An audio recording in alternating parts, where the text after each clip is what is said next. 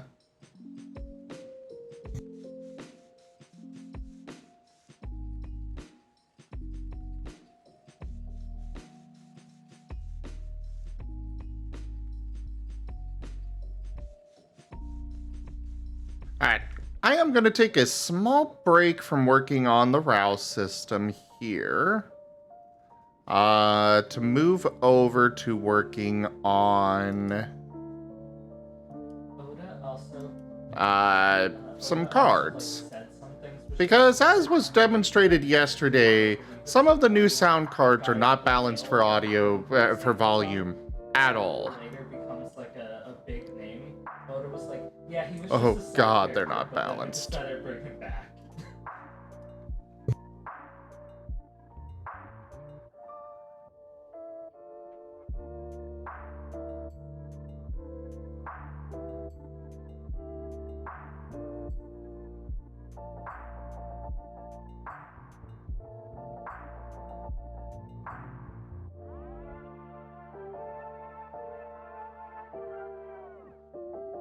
Okay, that was not copyright claimed, so we can actually add this as a proper card. But we're gonna go through this list here. I know this one gets copyright claimed, but I don't care. It's a legendary card, and it's just fun. Basically, Wow, you guys have so many of the crab dance. How do you have so many more of these than you do the other?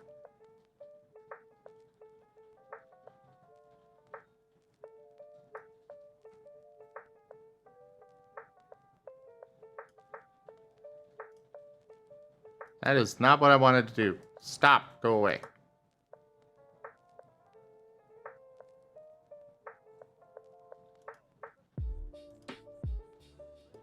Ra_Zim is dancing with the crabs. But for longer.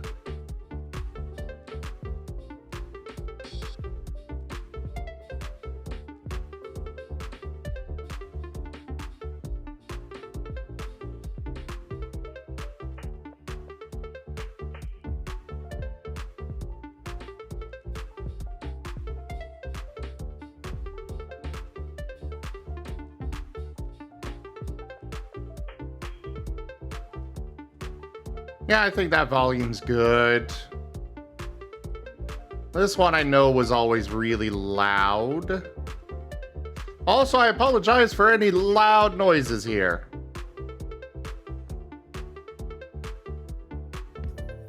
We'll just leave it be. I'm sure it'll be better. It'll be fine. Not this. This one probably could use a slight reduction in volume.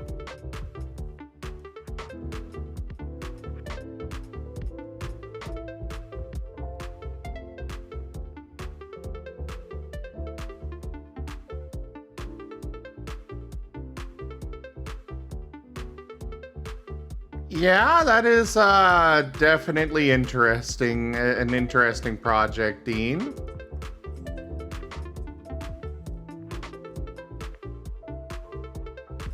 well, that is sad.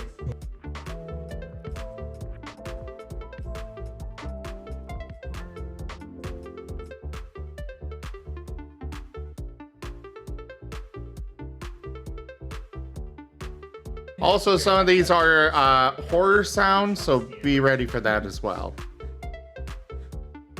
Holy crap, I should not have played this one. I just know. Waiting for it to be done is a little long.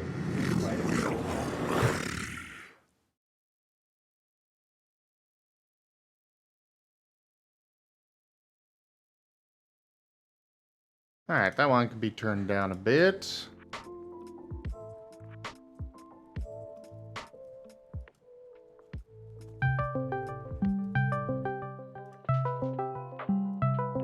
Well, we're hanging on a second. Caleb, I want to explain the basics of my character. I won't go into. Oh, we'll use detail default about duration this, for that. That's but I way am a too cleric, short. And I am a cleric that can wear heavy armor. So I'm going.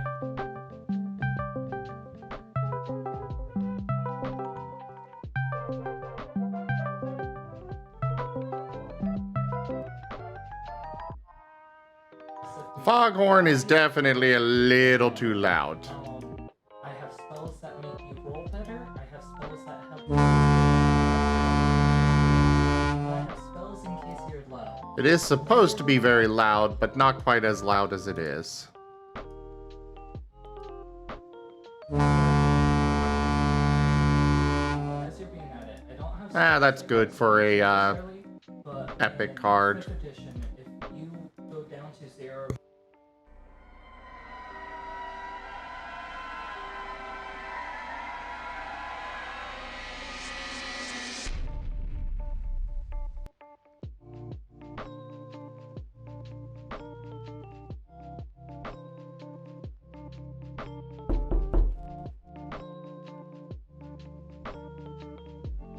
Joke. I'm a puppy. I'm a puppy.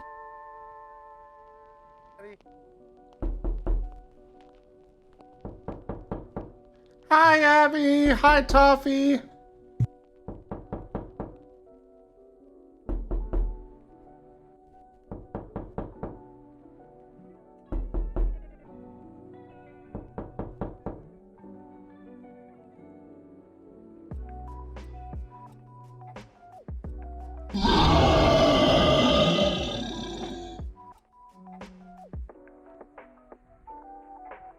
Turning that one down.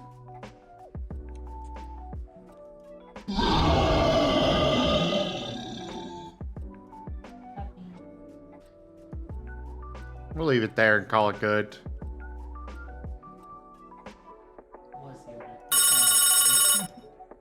Oh god, that one's loud as hell.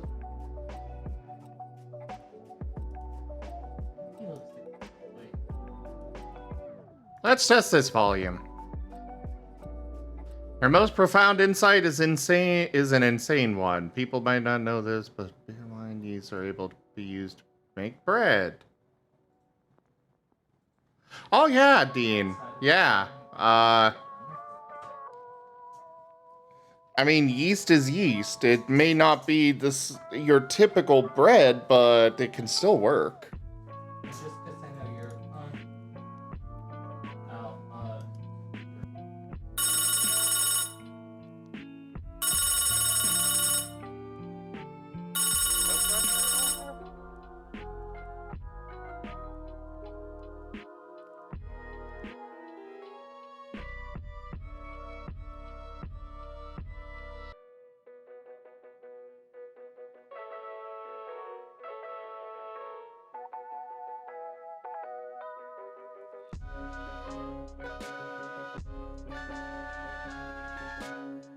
That one's a rather piercing volume or sound.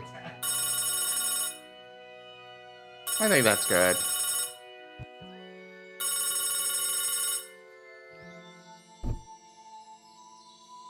Hi, Lightning Dragon.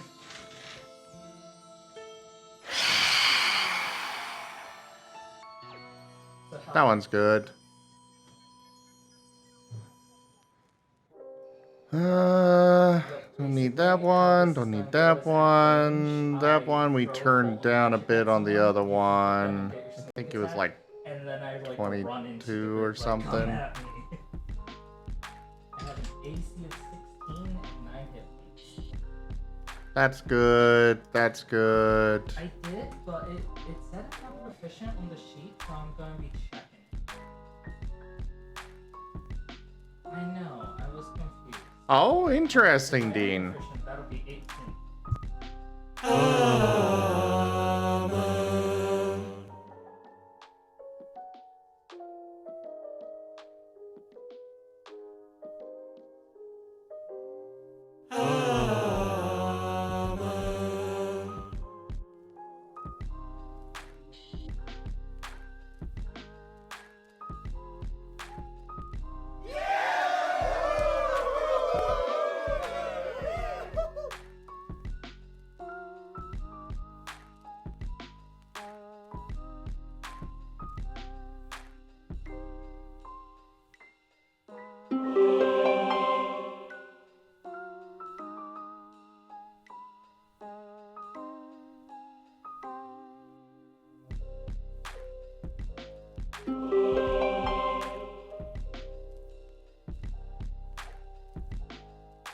We'll leave that one there.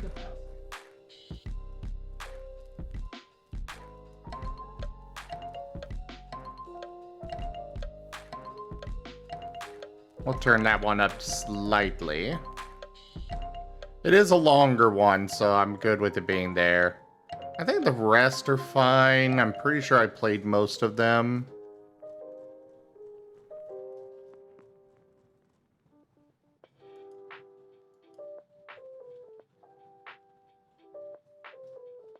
He's dead.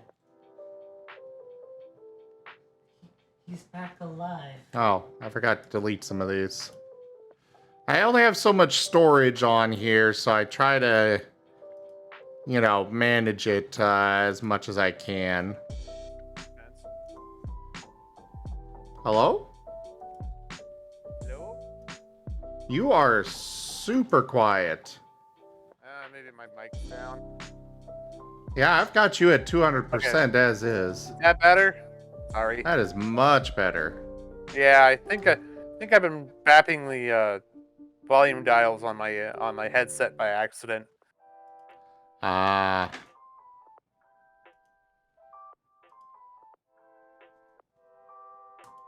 All right.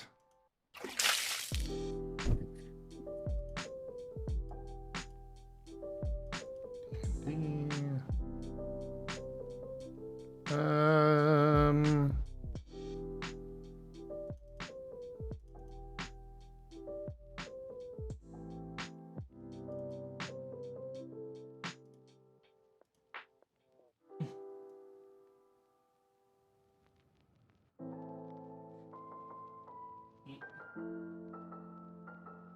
Do do do do do do do do do do do.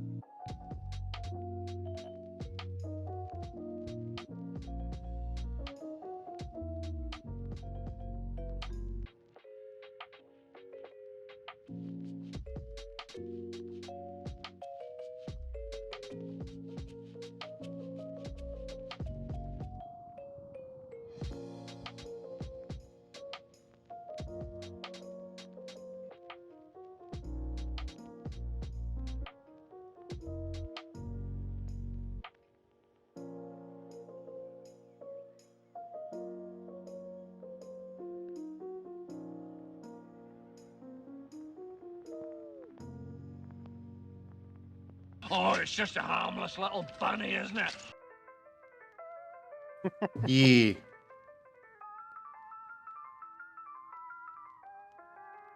As you do that, I'm sharing a silly picture I saw while walking home.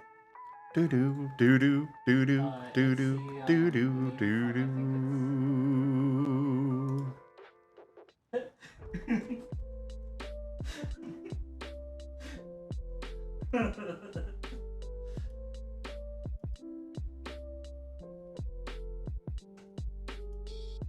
Alright. Oh, this is one of those ones. Okay. This isn't a sound effect. Let's swap over to this. Yeah, we'll leave the image as it is. Why not?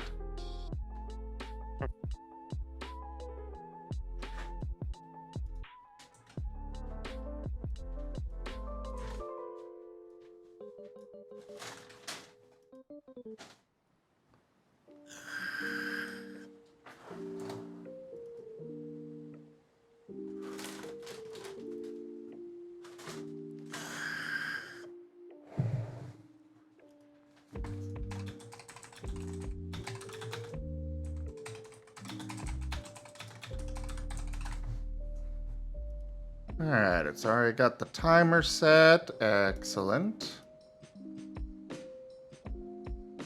Technically, they still work. They're just not as random.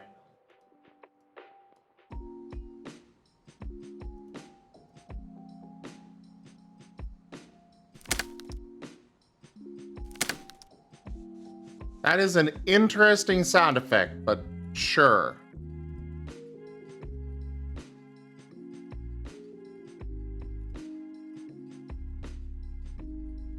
This is an actual action, so it goes at the start of that category.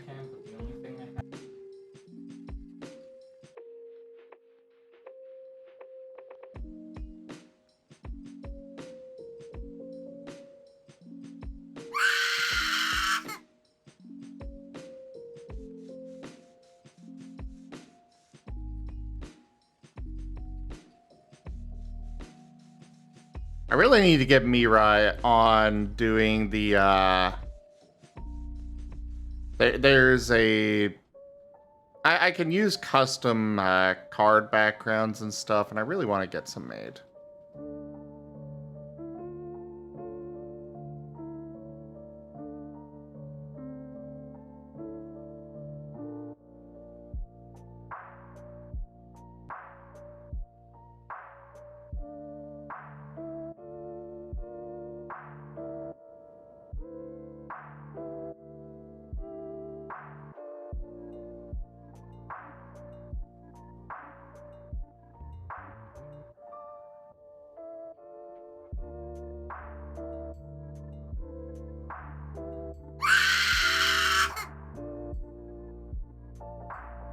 Um...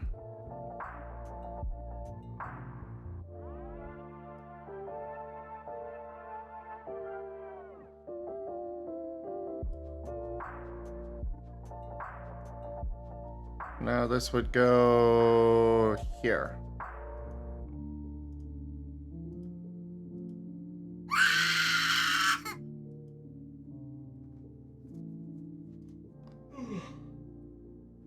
You just yawned at this.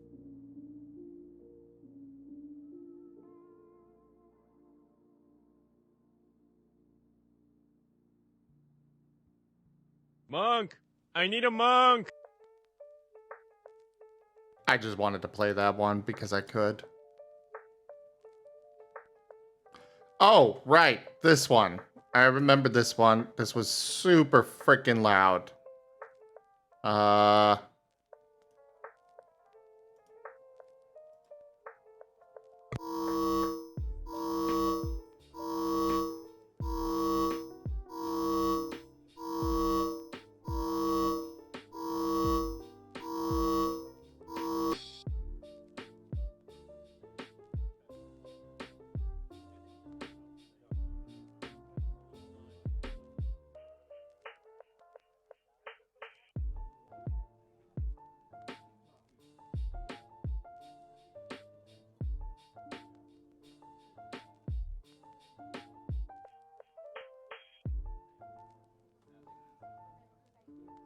No, we're going to have this as a regular card, but we are going to bump it up to an epic.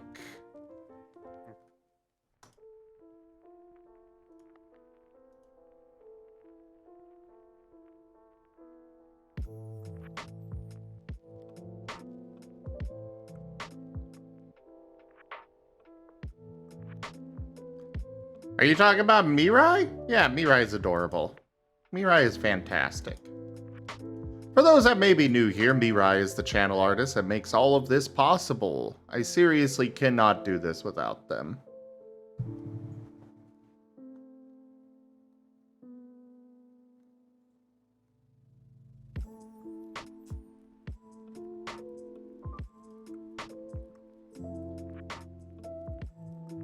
We'll use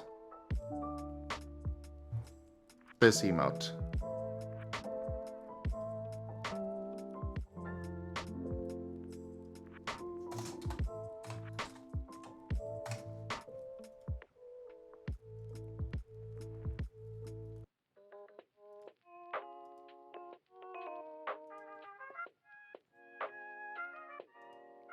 Make it craftable.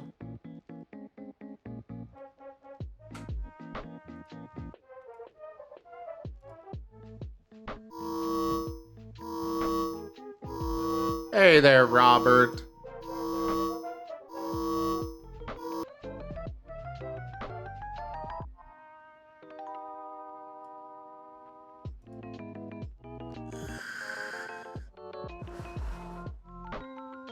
Oh, right. Videos come first, then it's sound effects. I forgot my own freaking organization setup.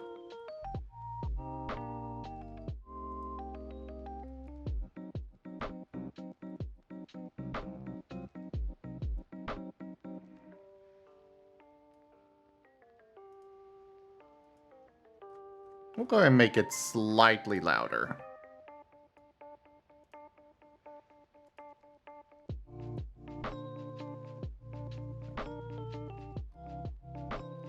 There are so many cards in this pack. I got a whole bunch more generic horror ones to add. I see you.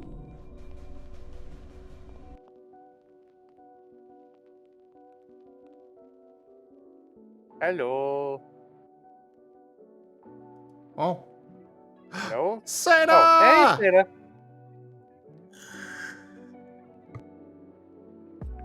Hello.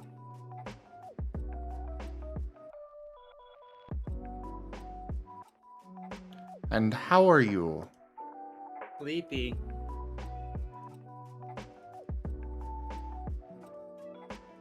Why do you be sleep? I had a long day. Uh-oh. Good day though? I hope. Oh, good day. No, I had a job interview. It went very well. Oh yeah, it went very well? Yeah. Good.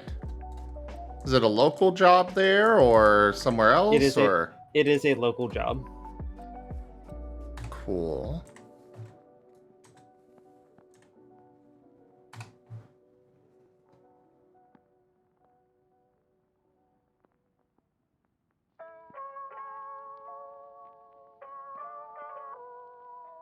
I have been working on the RAOW system. So I've heard. So right now I'm taking a slight break to do some stuff with stream loots.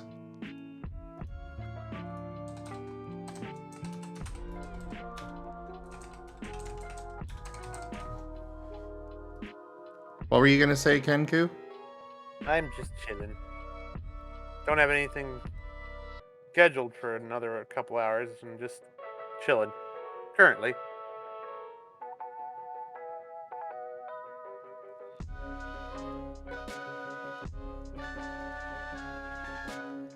I'll switch over to my...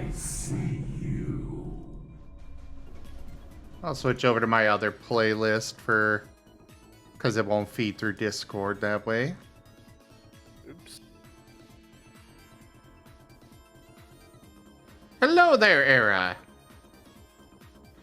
But yeah, there's a lot that I have added, Seda, that I would love to get some feedback on. You as well, Kenku.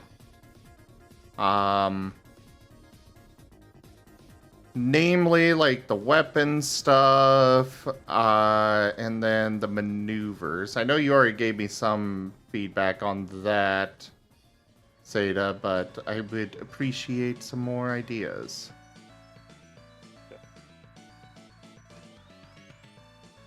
Okie dokie, let me get it open. Also, as far as combo being wordy, I definitely understand the concern on it being wordy, but I've been thinking on that, and I'd rather it have too many words than not enough.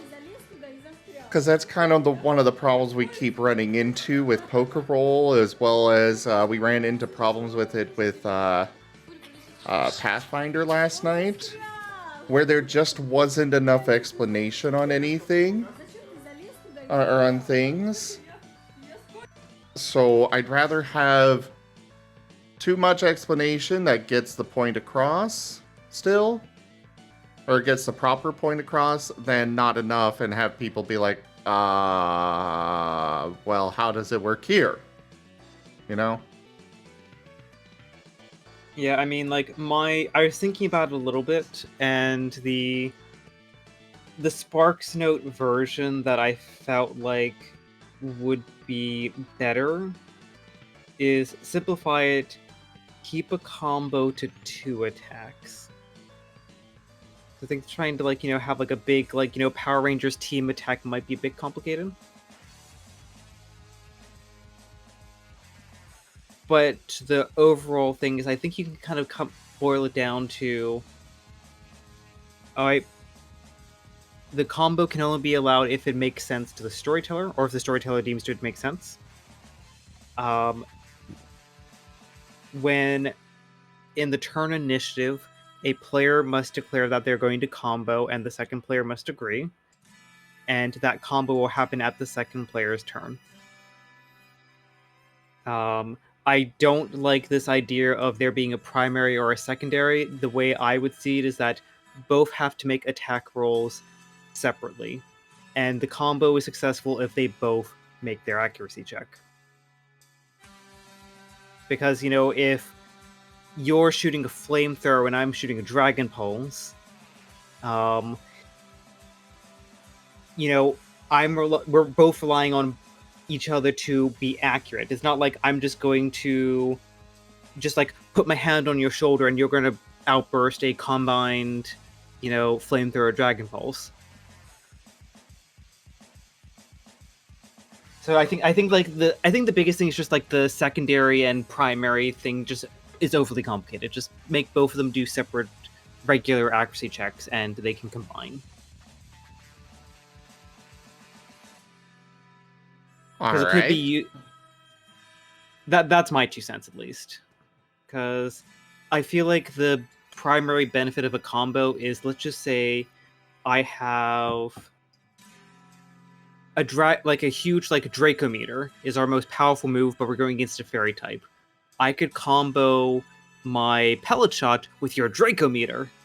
So even though I'm not doing a lot of damage, I'm ensuring that the Dracometer actually hits for normal damage and not, you know, half damage. Or actually, that case would be the worst case because it'd be immunity, but you kind of get the point that I'm getting at, is that it can be used to kind of like buff up a powerful move that would normally have a type disadvantage. Well, also part of it is to be able to get past a, you know, particularly strong enemy's integrity and evasion and such. But yeah.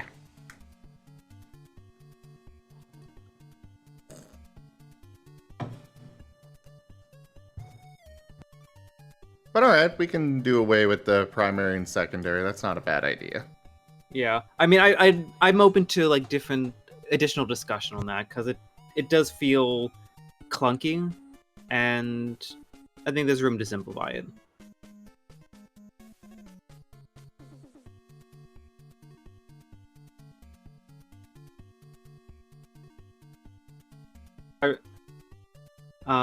Or I'd probably simplify it as the combo happens at the lowest user on the turn order. I don't mind the idea of everybody in the team. So the reason why I did the primary and secondary thing is that a lot of systems that I've seen that actually allow this sort of thing, it is the other people that are helping add on to one person's role. So a Power Ranger rings this. Basically, yeah.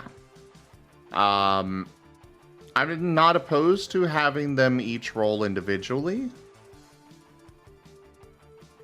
It's just, when it comes to this, my pure reasoning for putting that, or having that in the first place was, well, everybody else is doing it, and they've been doing this sort of thing a lot longer than I have, so clearly there's a reason for it.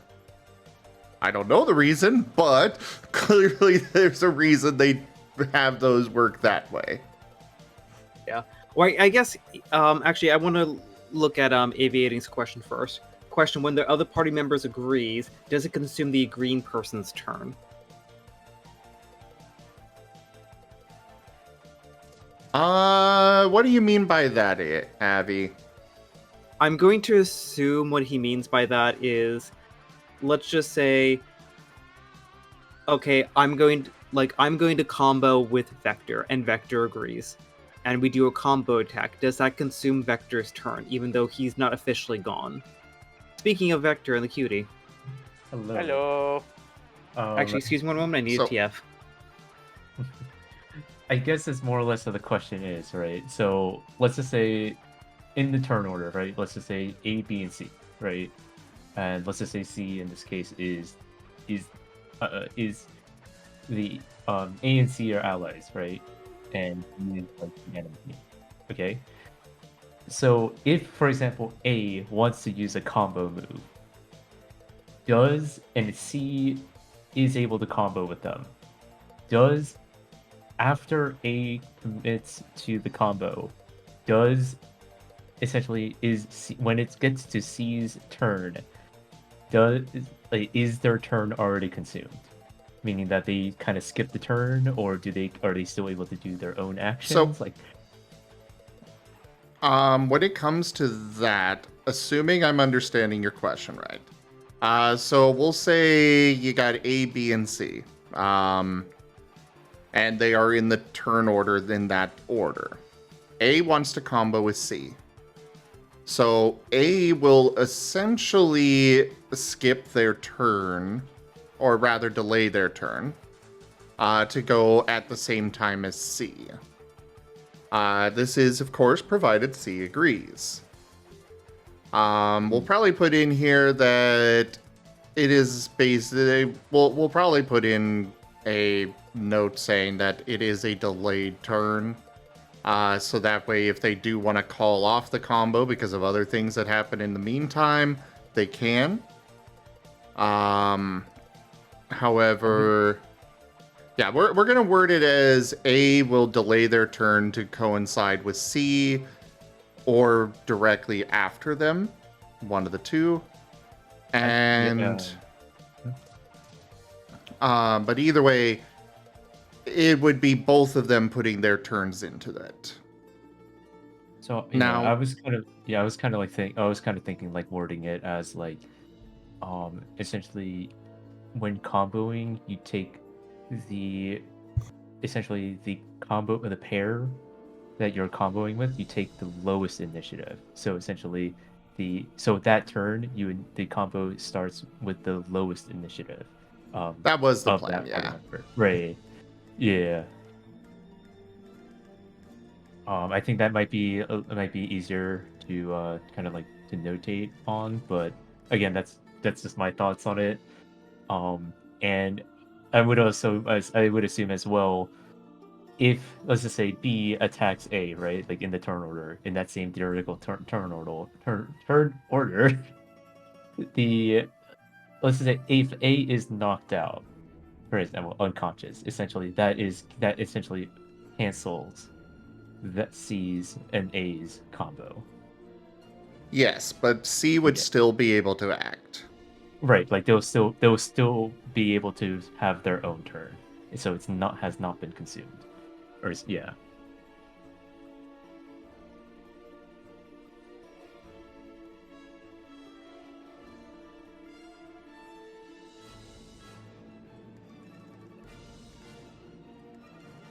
Alright, so we're getting rid of the primary and secondary wording. It will still be based on teamwork, because that's kind of the point of it.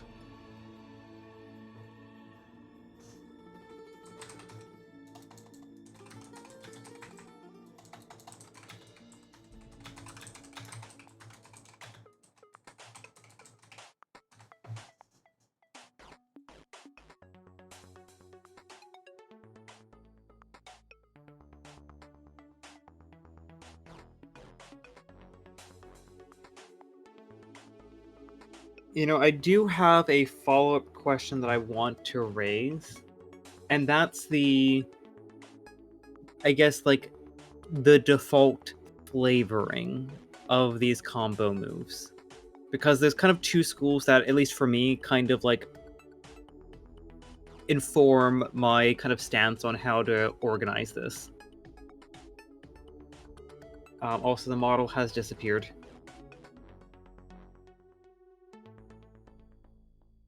Weird, but okay. It's back now. Oh, there we go. Okay. But there's two kind of flavoring schools that I am thinking of here. One is the multi-laser approach, where if we were to like let's just line up the entire group in like an arc, and they have the big bad evil guy in the middle, and Vector throws off a water gun, Dart throws off a pellet shot, you throw off like a charge stone, RZ tosses off like dragon breath, Amos tosses off a flamethrower, and we all shoot separate beams targeting at like one particular point on the belly of the bad guy. That's one school of thinking. That's the Sentai / Magical Girl combo maneuver style of thinking. Yeah. Mm-hmm. No, that's the next one. That's where the next one. Oh, that's everyone charges in one shot, right? Yeah, so this one is each one person firing their own individual attack at the same spot. So we're coordinating time.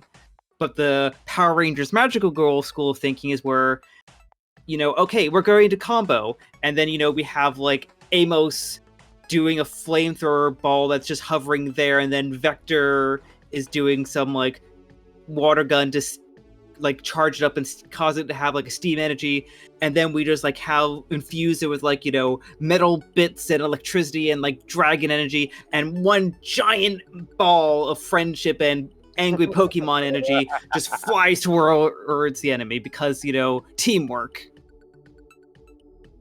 My plan is that second one. Okay.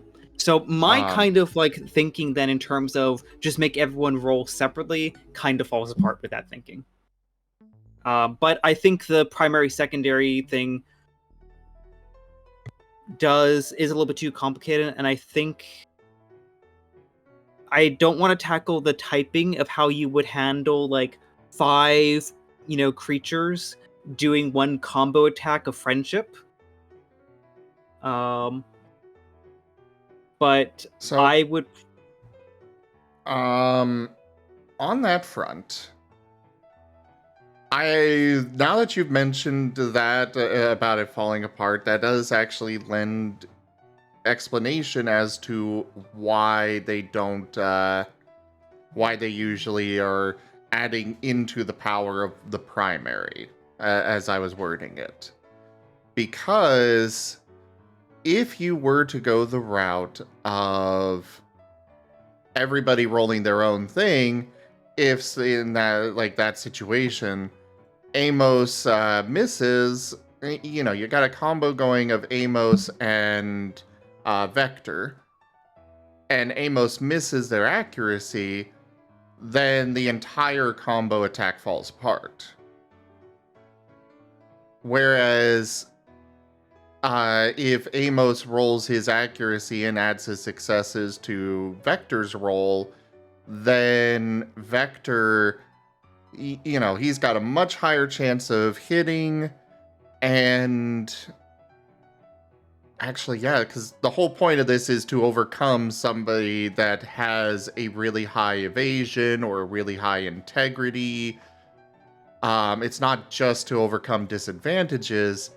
So having them all add together, if you roll individually, it'd be kind of, I guess we could still do it as a, Amos rolled 5 successes, Vector rolled 5, and then combine them into 10, but I still like the idea of adding successes to one person's roll.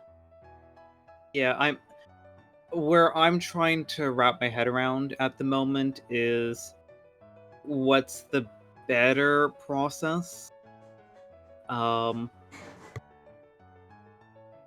because you can, for example, and I'm just looking here at like the stats, for example. You could do something, for example, of you have,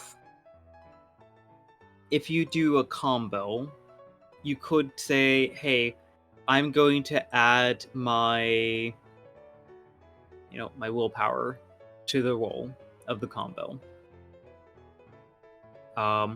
Or a flat number of dice, or you choose the attack that you're going to do, and we just combine all the successes together.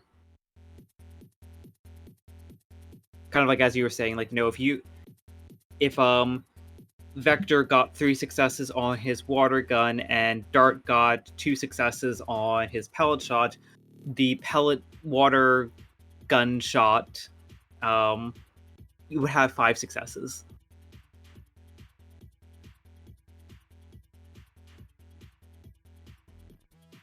Well, I will say that, like, there's 2 different ways that it could go. Because if we add the successes in extra dice to one person's roll, those extra dice could roll up as failures or nothing. You know, they could be ones or something else. So they're not guaranteed successes on the primary's roll. However, on the flip side, that does also make sense because it's not necessarily standard for somebody to be, you know, trying to wield all this power and have it go together properly to actually be an effective move.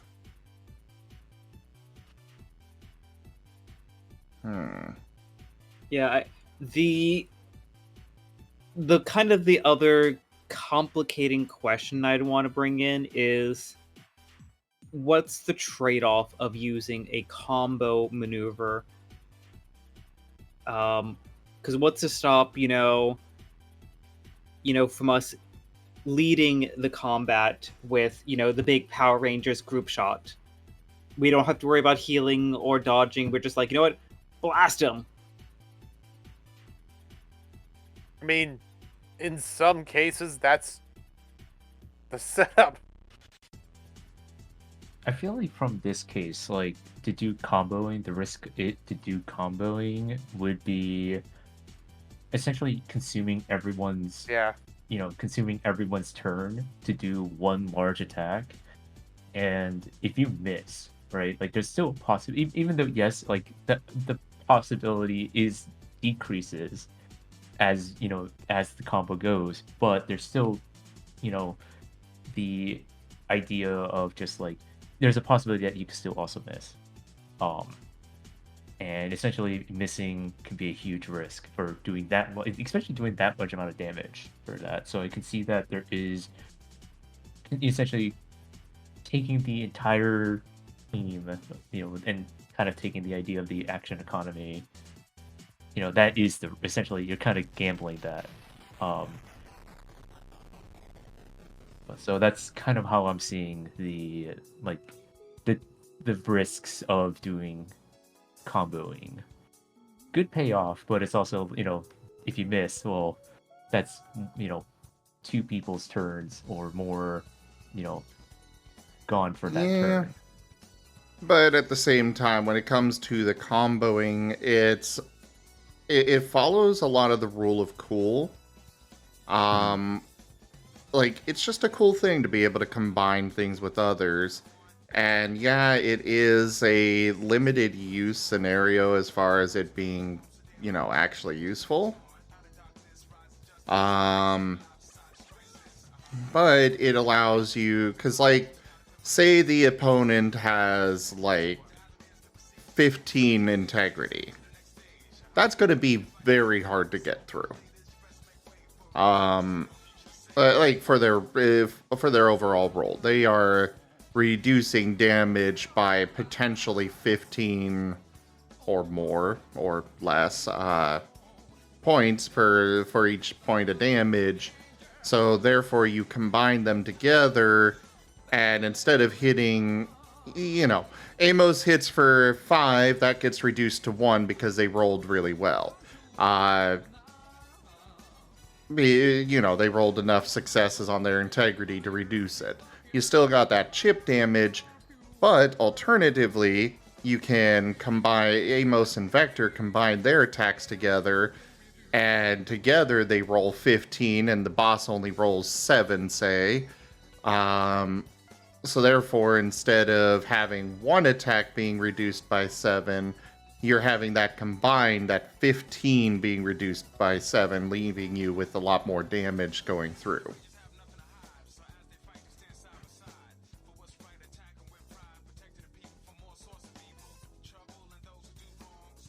Yeah, so it kind of feels like the trade-off of like accuracy and damage is the fact that, okay, hey, we don't necessarily need to be doing the big Power Rangers final move on a little pup.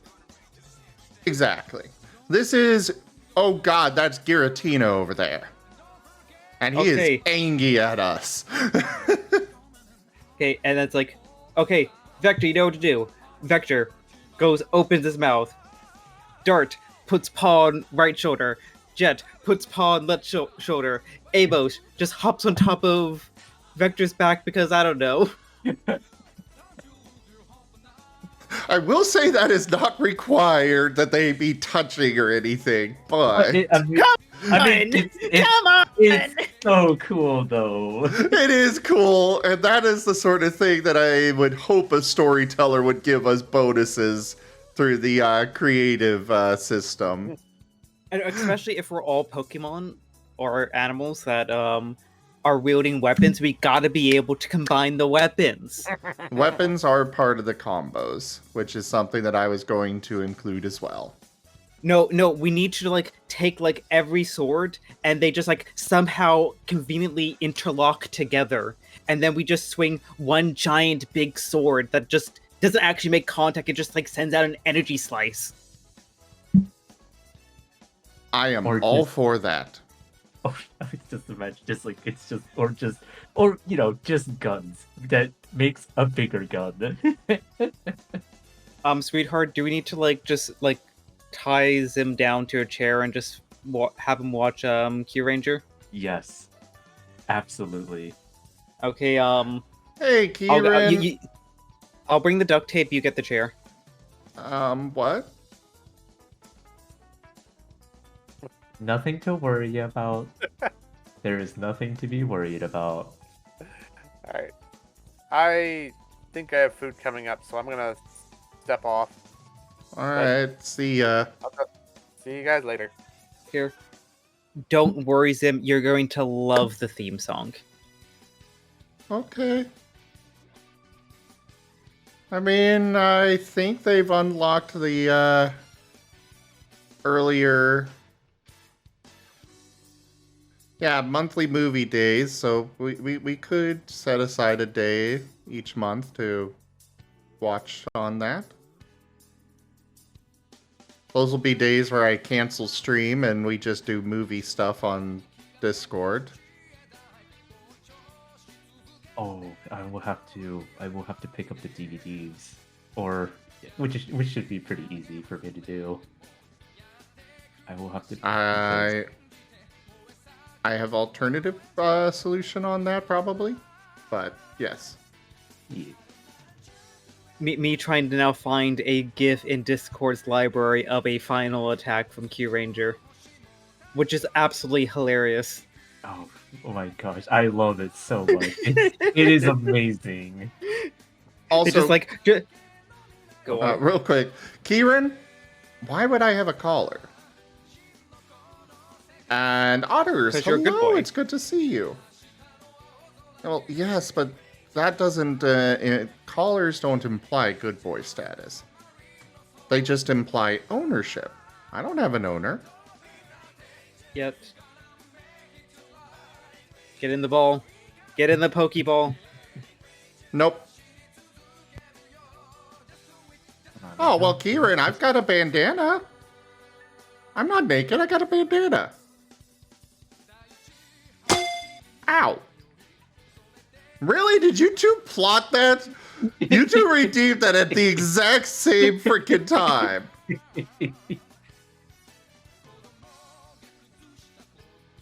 Also, I'm looking forward to having my 3D artist revisit Jet's model. He has definitely learned a lot since this was made. So I'm going to be poking him about revisiting it and redoing it. But first, I'm going to get an actual ref sheet for him done because there are a few issues that are not demonstrated Dude. in art yet. That kind of need to be remedied before I get it redone.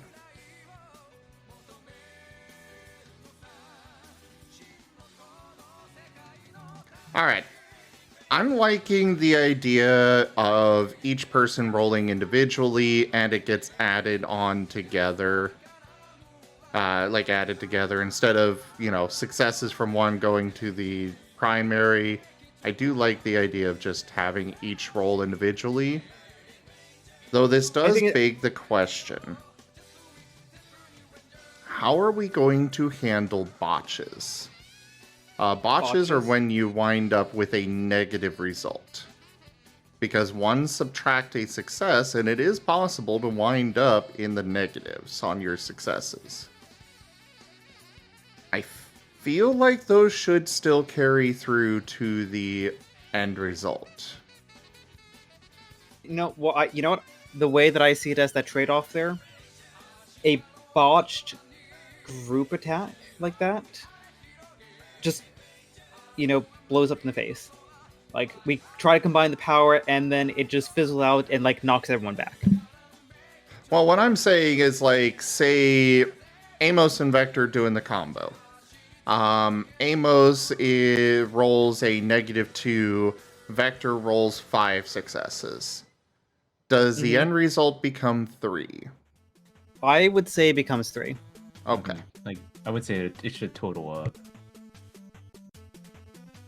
I would say, it would have to be, everyone watching in order to actually have, something catastrophic like that to happen. Yeah.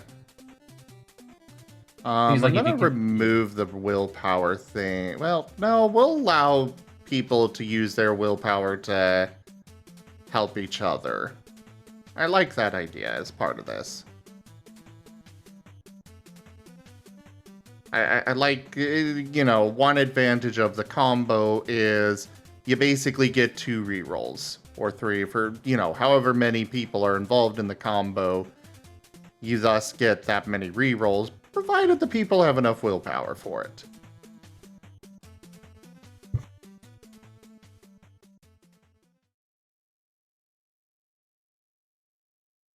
We shall put you down, Hellspawn. Actually, I was looking at different gifts.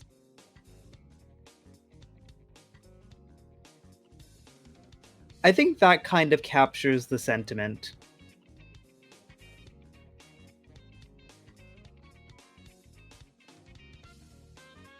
What? Where? I posted it in the streaming room. If the thing and it didn't actually render. God damn it. Oh. Penultimate cannon bazooka? What? Okay, you hold on, let me does that actually Okay, actually hold on. Maybe if I change it from gif.v to .gif it renders. There we go.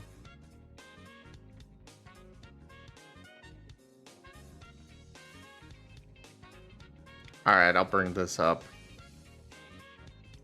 Tiny! I probably could find a better one, but I just wanted to... Oh my god, yes, that is tiny. It's from a Tumblr. I'll bring it up anyways. I'm gonna try to find a better one, though.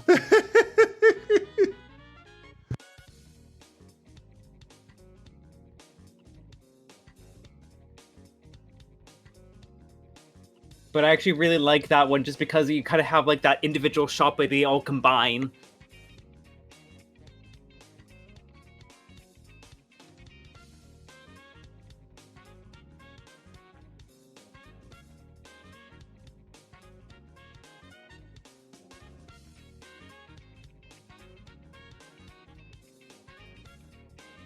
And actually, it would help if I change that to a...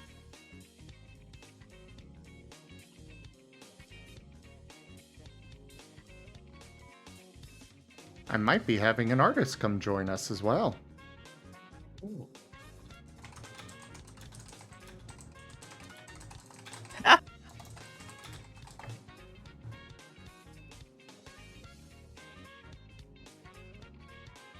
Okay, that one is actually also really good.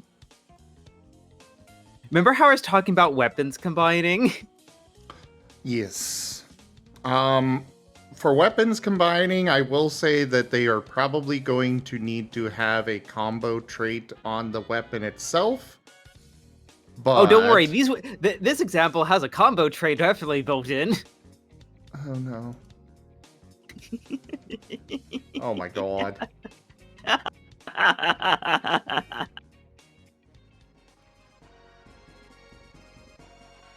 We'll see how tiny this one turns out to be. It shouldn't be as bad because it's a tenor gift, not a old Aw. tumbler. Tenor gifts are so hard to actually bring up on stream. Because Really? Tenor's website, well, you can see what's going on there. Weird. Yeah. It's so weird how it works. I don't even know how it's transparent like this. Huh. Love the overtop. Okay, combine all the weapon and then just like gymnastics launch up the one person to like. The onomatopoeia is amazing as well. It's so good.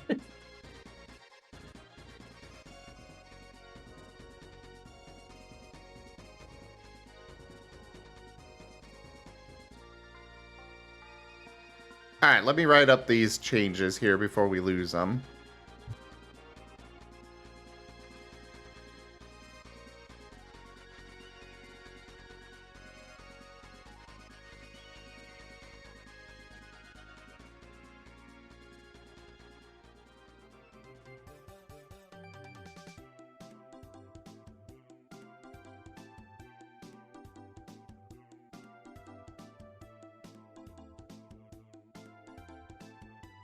And I should finish my sandwich before we go on.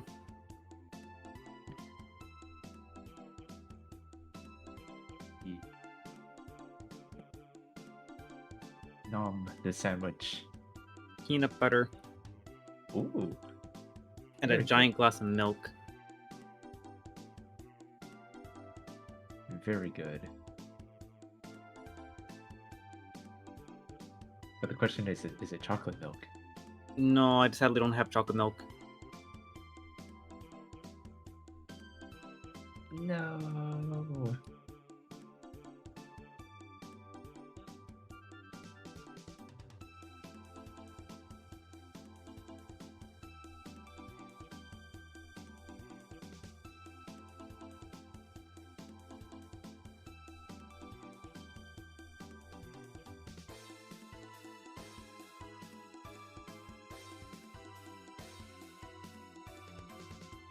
But I do apologize to disembark so early, but I do need to get some early sleep. But I wanted to at least I wanted to at least ask that question for that part of the document. Hey, I appreciate it. Questions are very important on this, because there may be things that I haven't thought of that need to be explained. Exactly. Like. Hello. Hello. But sorry about that. But like wait. Welcome back, why am I saying Ragon. sorry? Yeah, welcome back. Good to be back, though. That level of enthusiasm, I'm afraid I'm gonna have to ask the audience, like, can I get a hello? Hello. Here. Does this Perfect. work? Does this work? I see you. If you see me, you're gonna have to take out my best bud. I can guarantee you, he's bigger than I am. But sweetheart, get some rest. I hope you have a lovely day tomorrow. Yeah. Cute. No. Shout out that. Good rest. Say it cute. I'm gonna. Abby I'm is gonna cute abuse, puppy. I'm gonna abuse my mob privileges. I'm a puppy. I'm a puppy. All right, God, it's already 7. Oh, damn it! I can't give Abby a shout out for another 6 minutes and 10 seconds. I was either, 6 minutes and 10 seconds too late, or God, 11 seconds too late. Sad dart noises.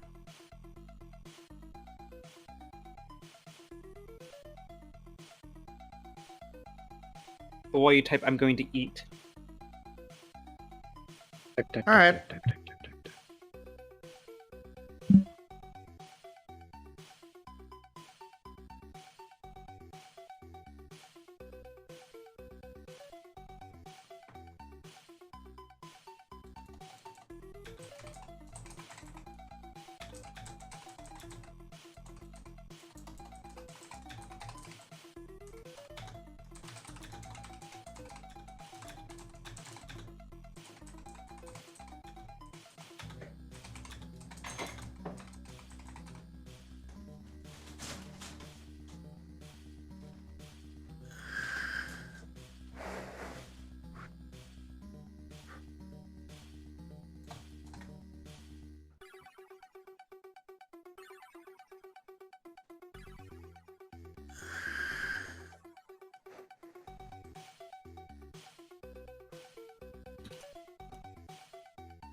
Alright, I've updated this.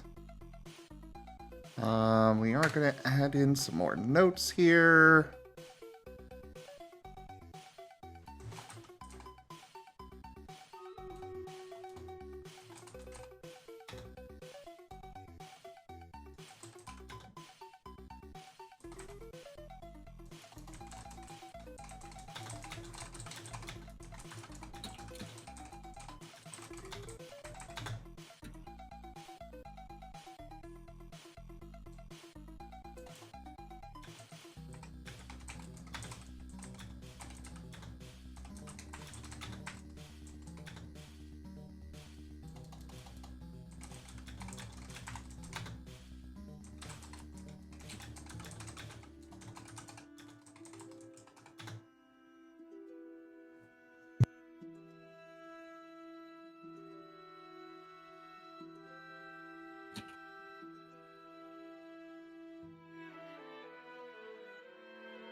Alright, I need to step away while I run Stream Raiders. I will be right back, everybody.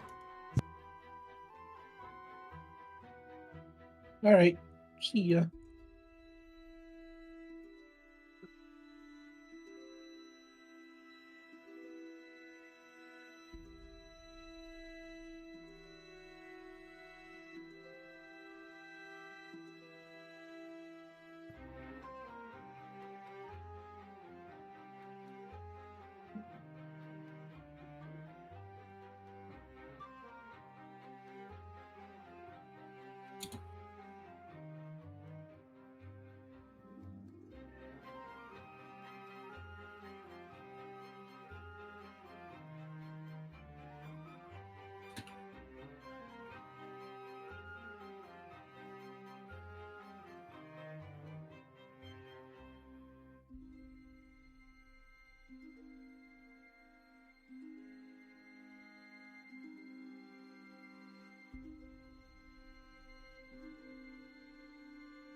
All right, I have returned.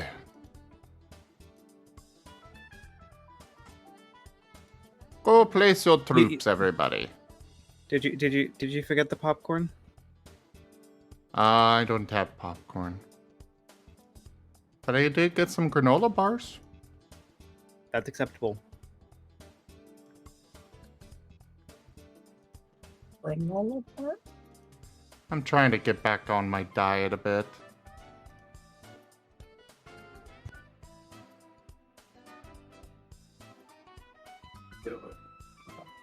What's up? I guess this is where it is. Sounds good.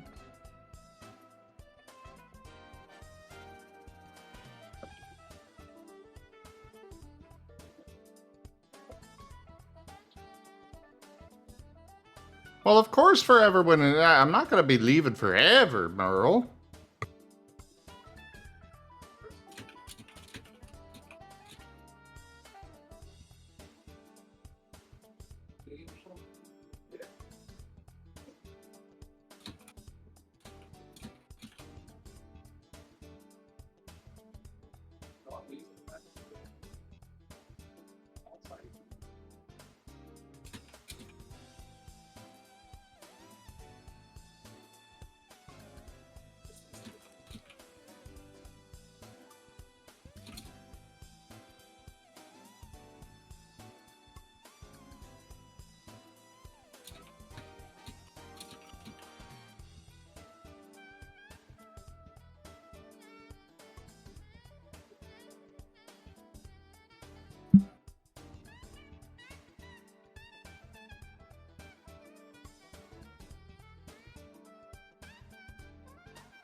Okay, apparently my model just does not want to work tonight.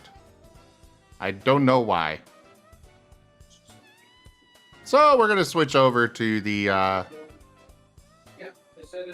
talkie icon for now.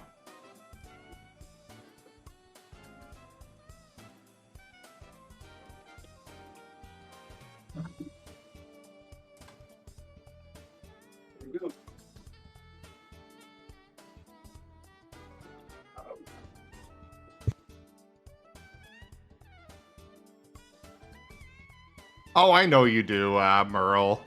You're good.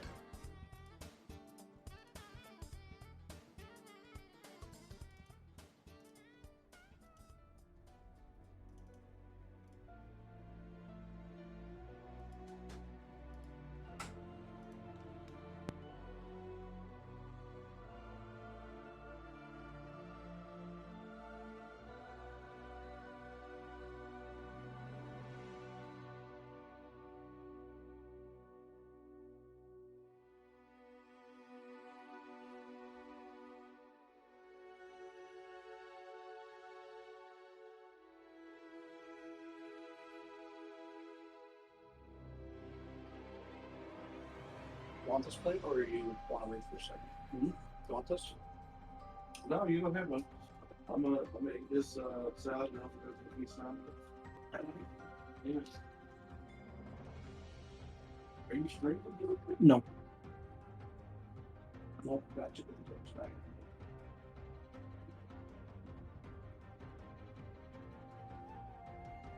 How your stream raiders go? Huh? I said, how'd your stream raiders go? Did you win? Yeah, I basically win all of them. Well, even so. Yeah, we just finished making dinner over here, so we're having a little bite to eat. Then I'll be getting on story writing. And then after that, professional writing. To keep my job writing.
Alright, I'm gonna go work on weather effects right now.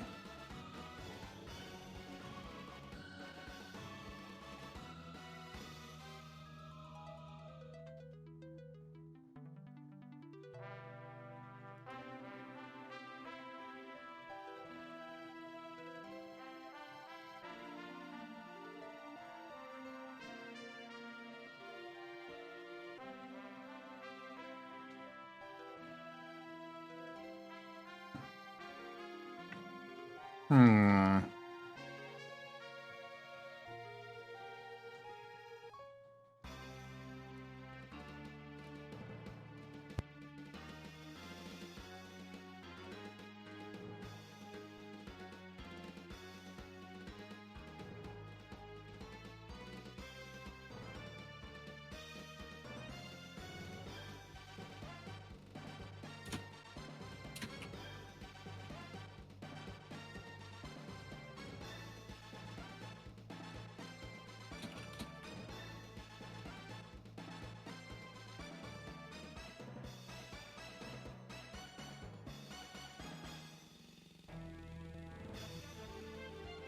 I keep on getting distracted and not finishing my sandwich.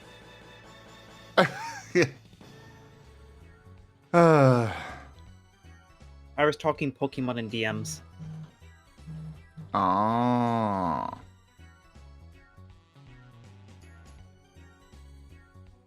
I like Pokemon-based discussions. Well, the Teal Mask should be releasing. The Teal either Mask? tomorrow- Hey, with me here, we are a Pokemon-based discussion. On the opposite of cringe, y'all. Dab. Oh, wait, Teal Mask, that's one of those, like, walking wake things. Nope. So basically, the Teal Mask is the first expansion for Scarlet and Violet. Ah.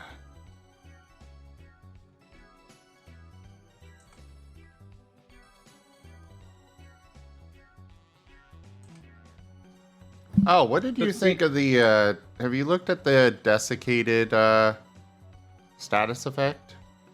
No, I have not.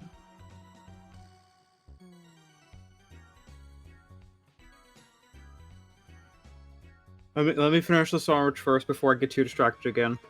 Okay. As I'm staring at my dart badge and he's judging me.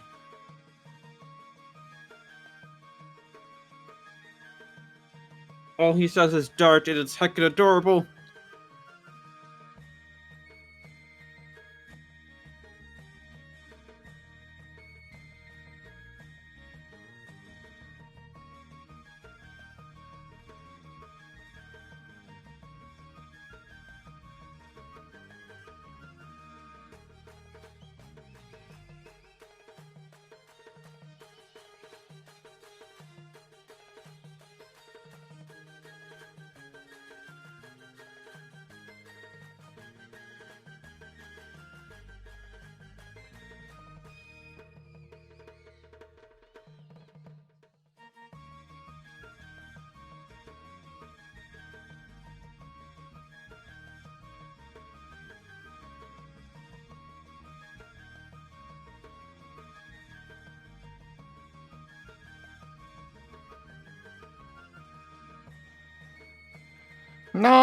No, food, well, okay, for Seda, food is important. For me, I really should not be eating that much. I need to stop eating so much. What was that? Deliver you a pizza? Oh, that sounds so good. But no. Oh. Okay, maybe yes. Okay, I will. I don't know. Okay, I yes. take the first answer. Well, the first answer was, that sounds so good. Mm-hmm. Yep. Have this chicken yeast popcorn. What popcorn? Chicken yeast. I have never heard of chicken yeast popcorn.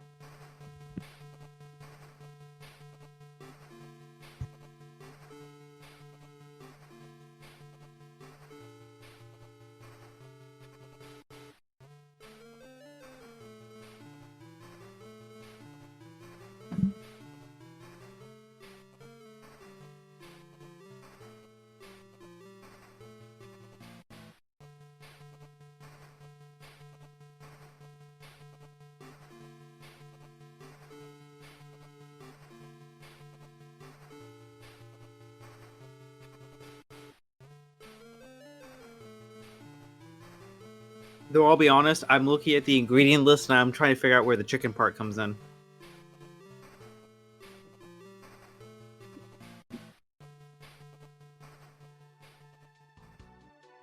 I don't know. Just follow the cowards.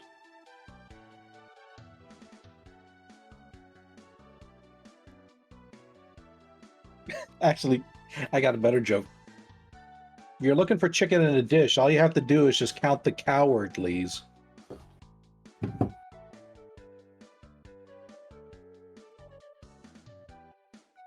What?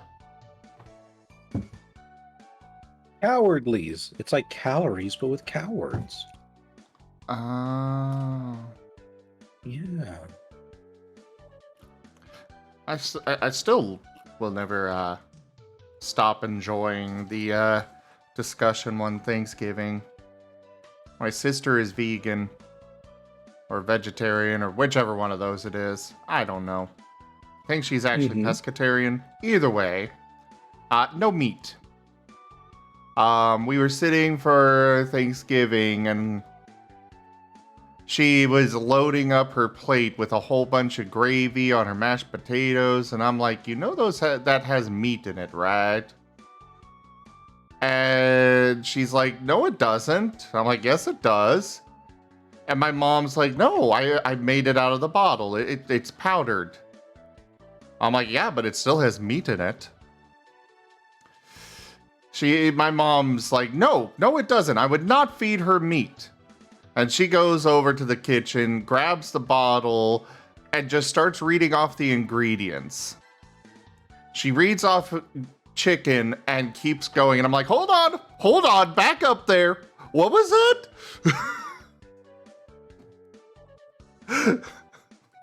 My mom was so upset with her.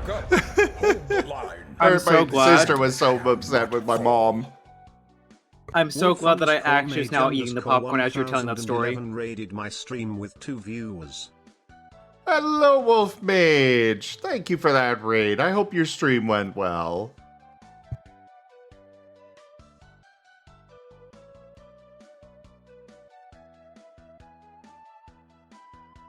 I definitely agree think that we should be eating less meat as a whole, but meat is still so good. And it wouldn't bother me so much if not for the fact that she, of course, does the typical vegetarian, vegan, that whole group thing of preaching and being judgmental when you go to a steakhouse and order a burger or steak or something like that, instead of going for the unlimited salad bar. Yeah, that's we saved that for deer. It's like, you know, sis, you're welcome to it. You don't need to sit there trying to convert me. I don't want to join your cult. I swear, every single person that is vegan just they have to preach it. Everyone vegan has to do the exact opposite. I'm actually going to disagree because I had an amazing classmate. One of my best friends in university was vegan, and for us, it was a friendly kind of like knock at each other. Where just like I had the reputation amongst my close friendmates class group of like our classmate friend group of I'm the steak addict. I'm going to go home on Saturday and I'm going to have a steak. It was just that just became known, and so we just kind of had like a friendly back and forth where it's like we're not actually like judging each other for our choices, but just like come on. But no, she was awesome. Yeah, the friendly thing is okay. But my sister was meaning it in a you really should stop eating meat kind of way.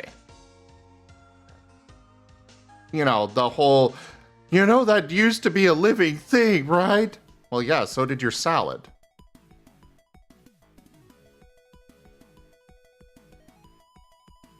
Yeah, well, my salad doesn't have feelings. Are you sure about that? No. Oh, my foliage! My precious foliage! I'm losing chloroform! Murder! Murder! Also, Zorak, yes, you're I gonna have did, to- Wolf Mage. And Zorak, you're going to have to elaborate on what you mean by DEC, because my brain's not understanding acronyms. I think Zorro means December. Or Deercember. Okay, nope, we're just flipping over the calendar.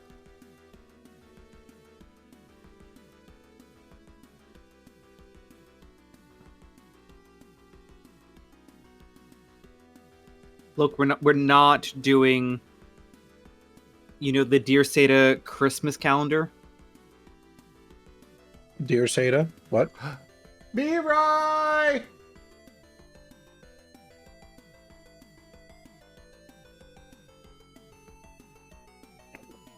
All I'm thinking about now is Stag Timber. Oh God, no! December. Definitely not. October. That's all the deer puns I can think of. RAOW.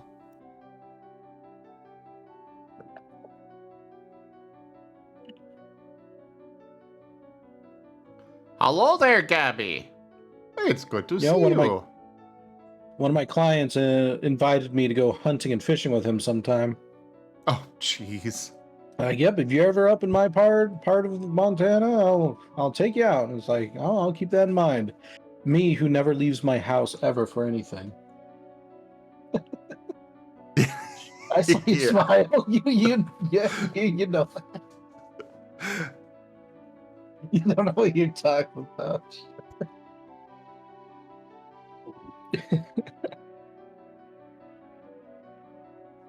Yeah, I've added some interesting new status effects and such. Is there Like any that allows me static. to TF people? Not yet. Well, I mean, like, in a very, not necessarily direct, but indirect way. Right. You're gonna need to elaborate. Hey, RZ. Well, kind of like, Pokeball, right? Pokeball is a tool that's not necessarily for TF, but it can be. It's like these moves or whatever you call them. They're not necessarily for TF, but they can be. Like that static. Everything can be used for TF. Exactly. Everything. Ah, yes, my healing will TF you.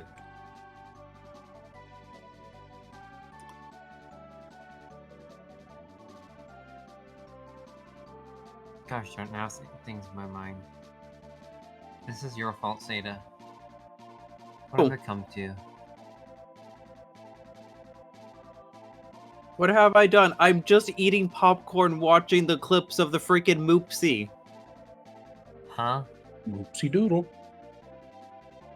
Moopsie. I swear, like, I think Avalios and Avi might still be in chat, and they'd probably be the only ones that would actually understand.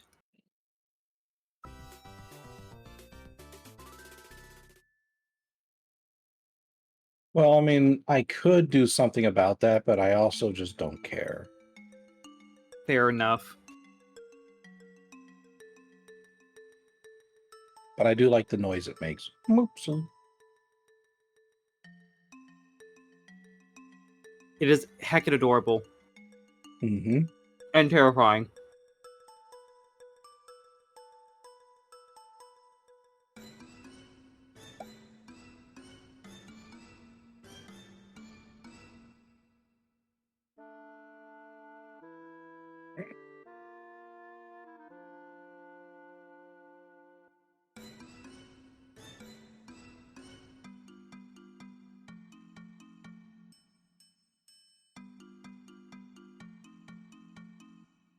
What the heck?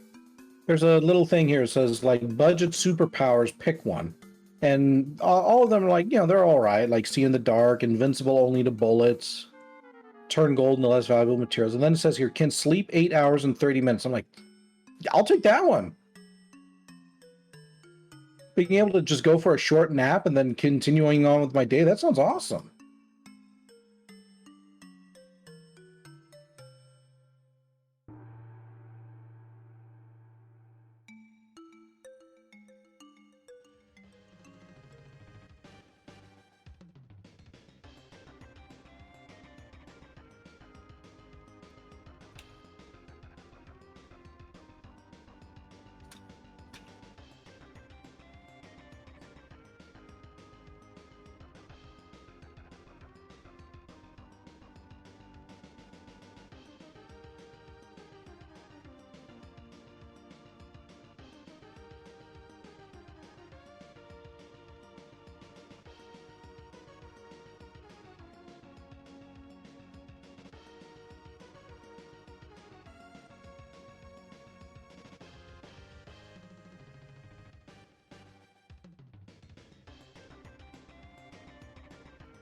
Chaffee! I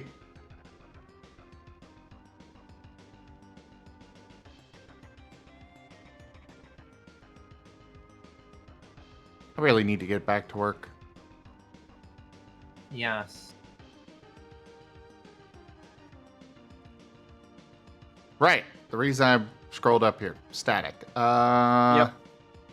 Alright, I finished nomming on popcorn. Popcorn be good.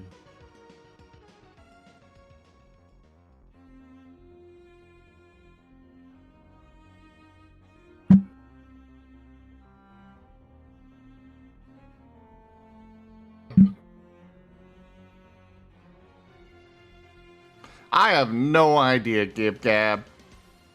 There are so many schedules to work out with that. I know Pro is very busy. Avi and Seda are busy, so it's kind of difficult to work that scheduling out. It's honestly why I kind of I got my multiplayer games with the tabletop stuff, and otherwise it's like, well, I could try and organize stuff for this game, but schedules are a pain.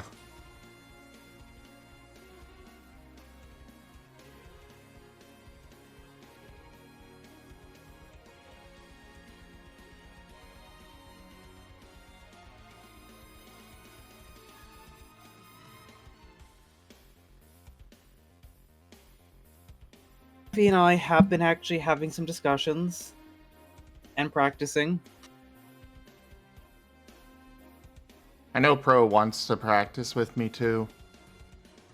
Part of me just wants to be like, no, it's fine. You can handle it. I'll just take this little drone and go over to this corner, and I'll just be playing with the crystals.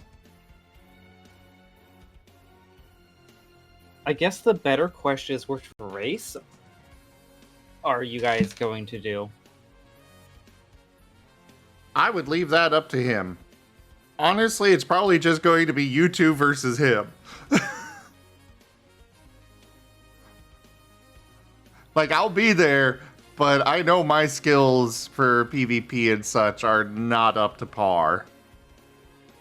Yeah, oh, that's fair. I mean, it's honestly, for me, honestly, it's actually one of the beautiful things about Archon mode as not only a collaborative tool, but a learning tool. Because, because especially with like an easy AI, you can fall apart in 5 minutes if you're just doing nothing. Like, the AI will attack you. And you either get to a, like, stupidly easy point where you crush them, or completely overwhelming. You kind of don't get that good mid-game feel to just like enjoy the mechanics and learn them. And they're just different styles. We were actually just kind of feeling out, like, Abby and I are a con pair in terms of like what race we feel comfortable with playing. For this, it will probably wind up being a situation where I am playing, I will probably wind up managing the base, because turtling is what I enjoy doing. As do I. Like, it's actually kind of why I struggle with, like, Terran, for example, because Terran is actually reliant on you doing some pretty decent pokes. While also macroing up. I'm just gonna sit here with my Colossus and my Immortal. You're not gonna get through, and I'm gonna be on 2 bases and die. Because I take that 3rd base, I die. Yeah. So I'm gonna try not to die before you get 3 bases. For Terran, as far as turtling goes, Terran is probably my favorite. But also my least favorite. Because, yeah, those siege tanks are really damn good. I can't tell you how many maps I've won where it's just, I have been sitting here building up my defenses with a bunch of siege tanks backing it all up, and then I just do the siege tank bunny hop across the map. Usually backed up with like some Goliaths because they've got really good anti-air. The siege tank bunny hop for you, RZ, is basically, siege tanks have 2 modes. They have one where they can be moved around, and they've got a decently powerful attack, but mediocre compared to their main attack when they are, I forget the term, deployed, I guess was what we'll use. Siege mode. Siege mode, yeah. Siege mode gives them a lot more range. They are locked in their position. They do have a minimum range, but they're locked in their position. And basically, with the bunny hop is you got one line of siege tanks that you move up, set them into siege mode. You got another line of siege tanks that are behind them or among them afterwards. And you just bunny hop, one line over the other all the way across the map. I don't usually, siege tanks have a cheese mode. I will also say that I especially love doing that in Warcraft 3 with the Night Elves. Because their ancient protectors can uproot and move their defensive structures. So I just build a massive army of those and then just move them across the map. It's the frickin' March of the Trees.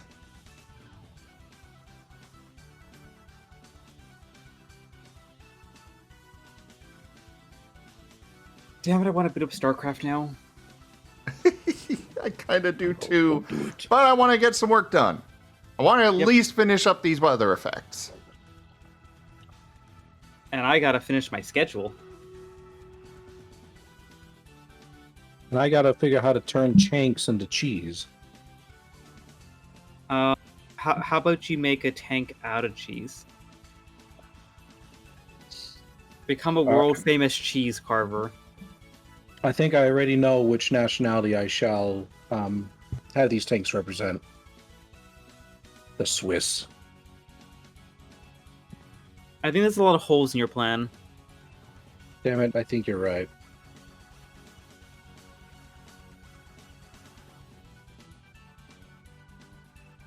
Well, the only other one I got is American, and that shit melts too easy.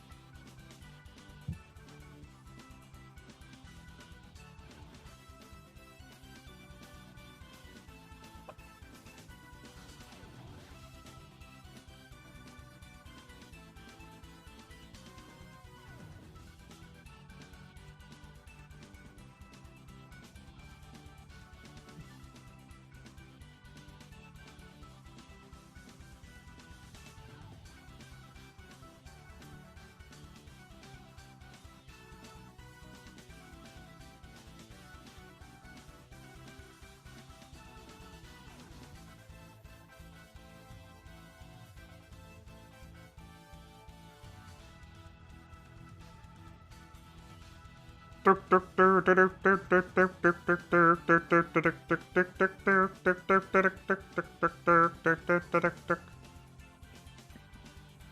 think you're going a touch slow for doing the Super Mario Rainbow theme. Faster.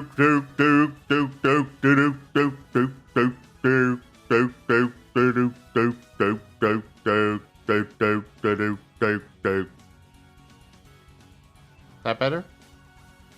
Sure. I have achieved the approval of the Seda. Yo. Alright. I don't know if What that constitutes story approval. should I write? What's on your commission list? I think I know the one I'm going to work on. Mostly because the commissioner has been very consistent in keeping me poked, so they deserve it. It'll be the Anthrofrog TF1. Very nice. Mm-hmm. I'm going to try rewriting it, though. I didn't like how I started it last time.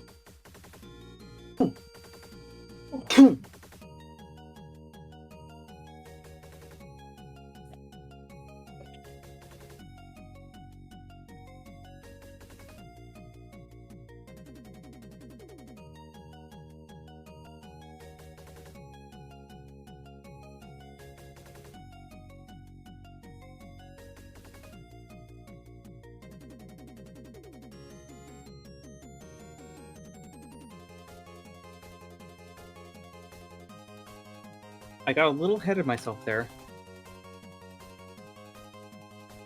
I started typing in a stream game and I typed in Baldur's Gate 4.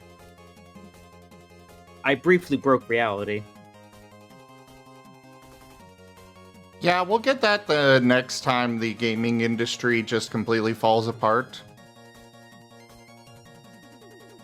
It's like in case of emergency, Baldur's Gate 4.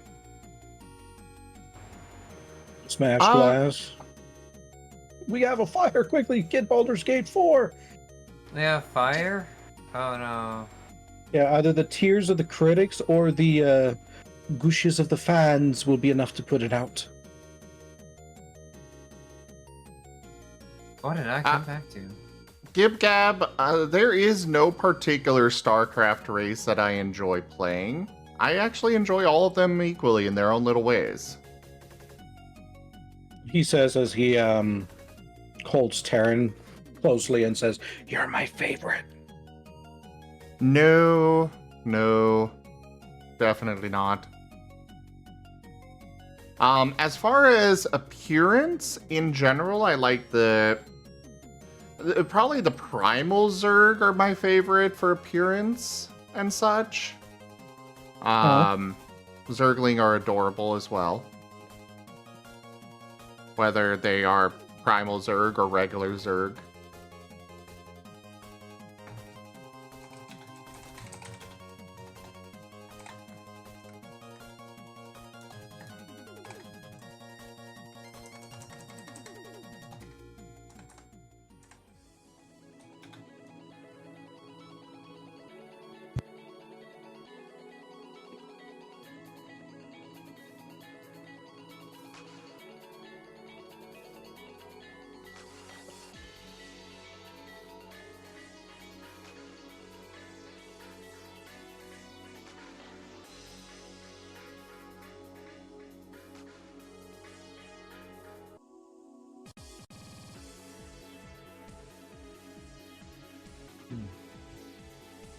Alright, so I had to step away there briefly. I was actually going to ask the question of, like, you have like no particular race that you enjoy playing in particular. Is that just due to like just not having enough feel for them, or just like not vibing with any particular playstyle, or just RTSs in general? Just not really vibing with anyone in particular. I just enjoy RTS, period. Because when it comes to RTS as a whole, that's my favorite genre by far. And so, you know, I like, also part of it is my ADHD. I don't like playing the same thing over and over and over. I like to, it's why I enjoy the co-op stuff so much, is there are so many different ways of playing with that, instead of just the standard 3. Like, my ideal RTS game would probably have, like, 10 or so different races that you could play as. But most of them are either 3 or 4. And I know that's a lot of work to make a whole bunch, but, you know.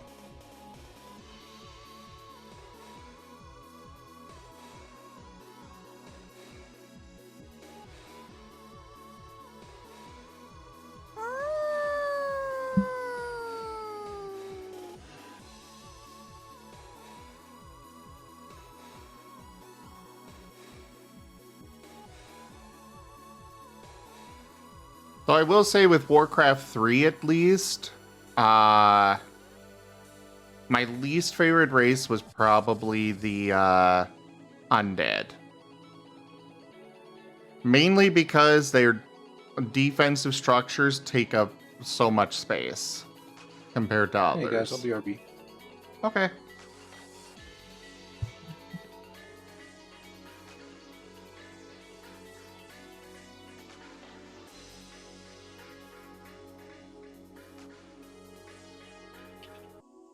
But like StarCraft 2, things are very well balanced. The Terrans have really strong capability. Like, if you really want a...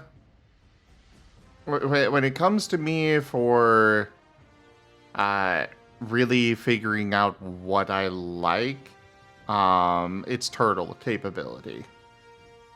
And StarCraft 2 has a really good balance on all of those. Like, the Terrans have their bunkers, which you can put whatever combination of units inside of, so it grants a lot of versatility. And then, of course, you've got the freaking insanity of those siege tanks. Protoss, they have very good all-around photon cannons. Those things are really good all around. Back them up with some shield batteries. Ooh. Actually, the shield batteries in Legacy of the Void are chef's kiss. Oh yes. Aren't they in the standard now though?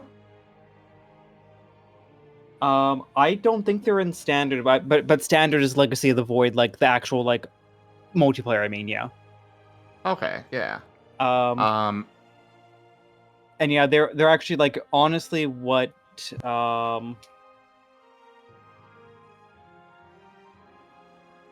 and I'm just actually just double checking this here. But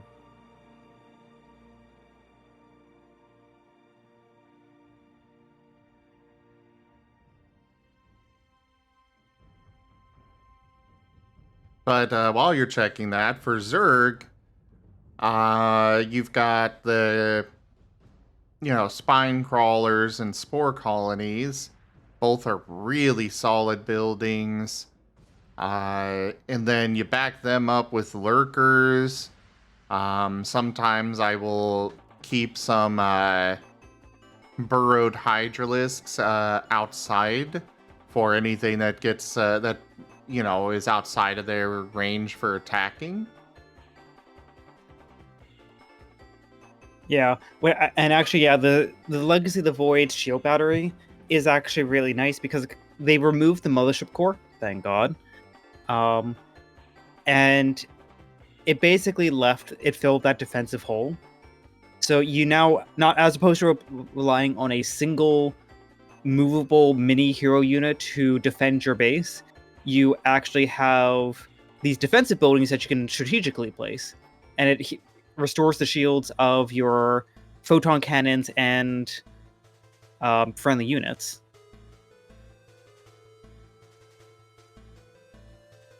So yeah, it's nice. It's a very nice little building. But yeah, they all have very good turtling capability. And so I enjoy all of them. With the Terrans, you've got the freaking battle cruiser, which is just fun to use. The Protoss, the carriers. And then for the Zerg, well, Zerg Rush. Whole bunch of everything. Zerg Rush.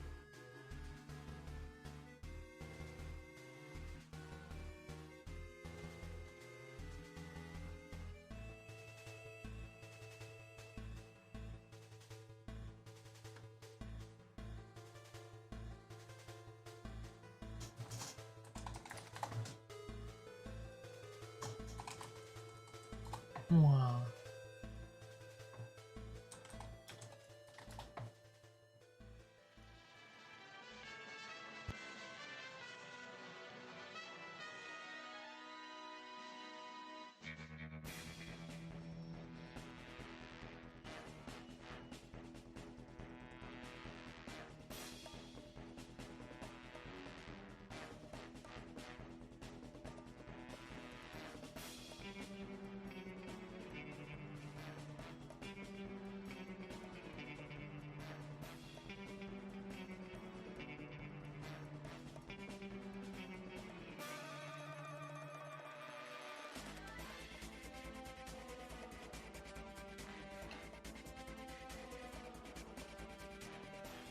That is wrong. Damn it.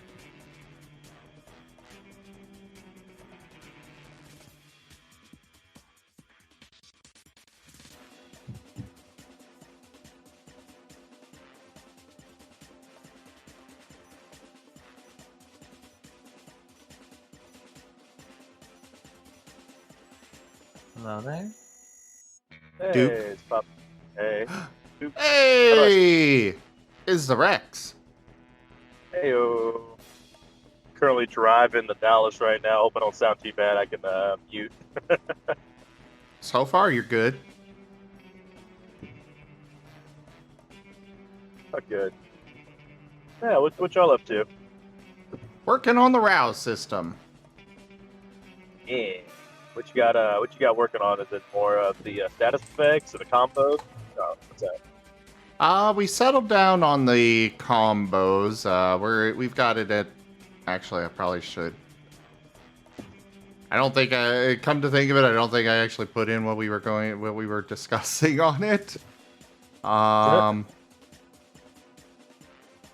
No, I did not. Okay, I need to actually finish it. But otherwise, weather effects and weapons.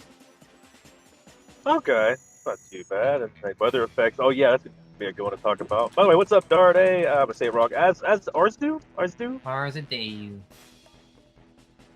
Arzdu. That's it. And Rye here because you're right here. You're not gone. How you doing, Rye? Gone. Actually, I think he is AFK. He is Dang currently it, Rye gone gone. then. He is indeed Rye gone.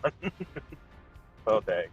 Oh, cool. I'm just gonna be driving for like 2 or 3 hours, so just popping in, saying hi, whatnot. Are you doing Star Wars tonight? The movie? No. Okay. I'll save that for when you're Not back. sure if I have the internet to watch it. Okay, cool. I might be able to join on my phone if the internet's pretty decent. I'm hoping it is, although I'm bored.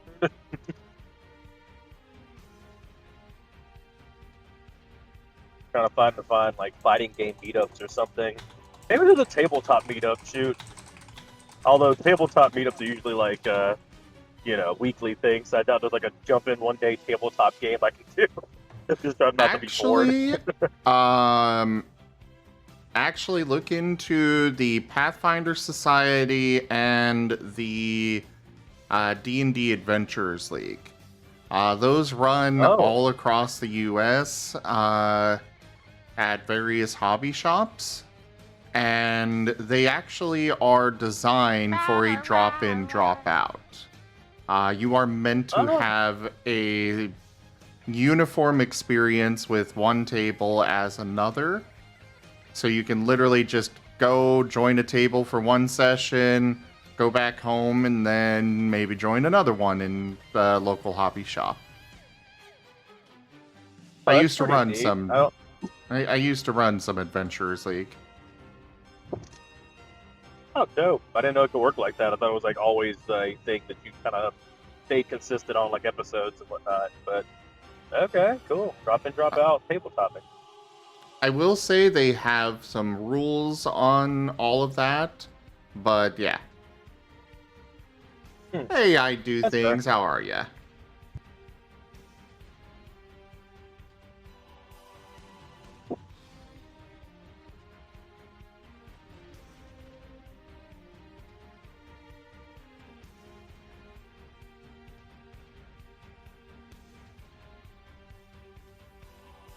I'm trying my best to avoid Ahsoka spoilers because I feel like there's actually some big ones. I may have caught one thing, but it's not necessarily spoilers. It's like something that my knowledge makes me think about really hard because I know some of the other games and lore and stuff like that. Then I found out without saying it that it may be tied to another game that I played all of in the past.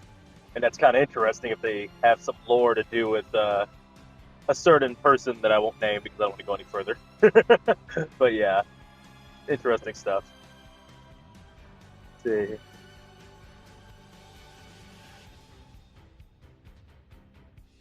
Well, I guess I could kind of talk about it. Has it been I have not seen the Ahsoka show. Yeah, me neither. But have there ever been any talk about like I don't know anything about it. Like I don't know anything about the actual like Ahsoka show, but have they talked about anywhere about an apprentice for Darth Vader in the lore? Not that I'm aware of. At least nothing that's still canon. Of course, everybody knows Anakin becomes Darth Vader. So he did have Ahsoka as his apprentice before he became Vader. Wait, Anakin becomes Darth Vader? What? No, that'd be wild if somebody didn't know that. As far as like, I do know that Darth Vader trained a few people, a few of the Inquisitors. However, they aren't actually his apprentices.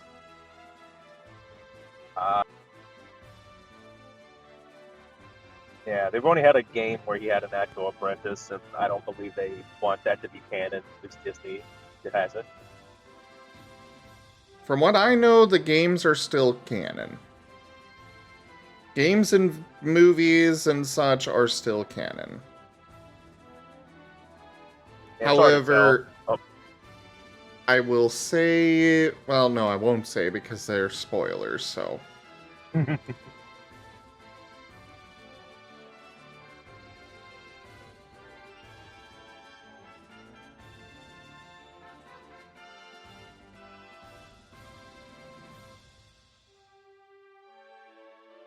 I was thinking about playing Pokemon Mystery Dungeon Rescue Team while I was gone.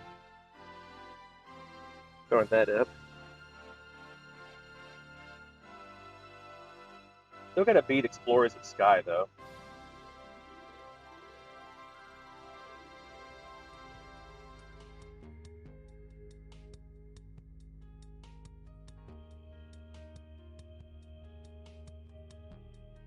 I wish I was a vlogger, but I miss hanging out with y'all while I'm gone. New streaming's real weak. Thunder.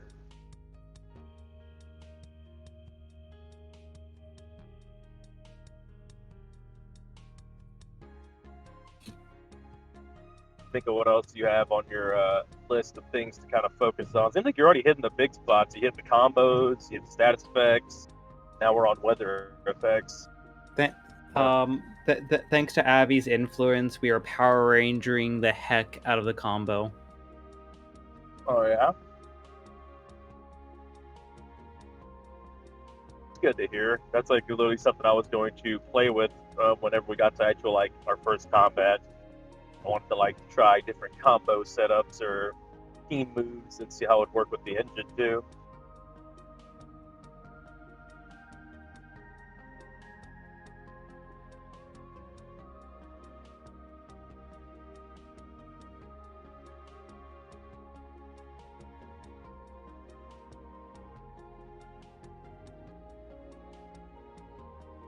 One thing, is there like a clear definition about how death works in the RAOW system? You did. Yes. 1 second, I'm typing up here.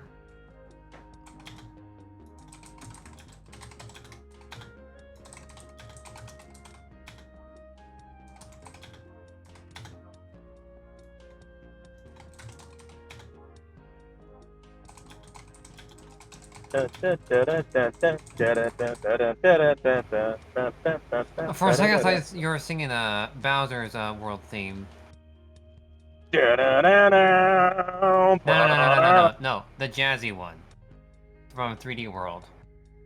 Oh, I probably don't know that. Wait, But having, like, does zombie Chomper fight in have my head. headphones? Yes. Yes. That is a big thing for his character. It's a mystery. Why does Chomper get headphones? Where's the AirPods for Dart? What is... You know what? Fair. I'm like, I should get some... Wait. No, he wouldn't. He'd probably be more confused about it than anything. Well, on that, everybody got one item. Yeah, Enja allowed us all to have one item from before. Chompers were headphones, which do have some music in there. Somehow, that's amazing. For Squirrel, he's got a wolf tooth necklace.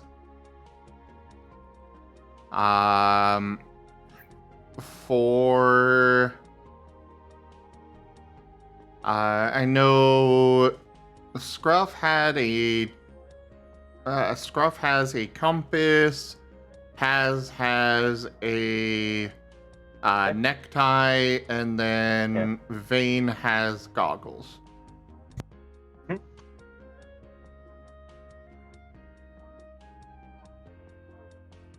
Make a memento. Yeah, I like it. It kind of might be like when Skyrim, they give you like that one item, or in Dark Souls, they give you that one item that you can have that gives you an effect. That's neat. As far as the death system works, you do, if you reach 0 HP, it follows along with the 5th edition in a way. You roll, every turn you roll a d10, 6+ gives you 1 success, 5 and lower gives you a failure. If you get 3 successes, you return to consciousness with 1 HP. If you get 3 failures, you are dead.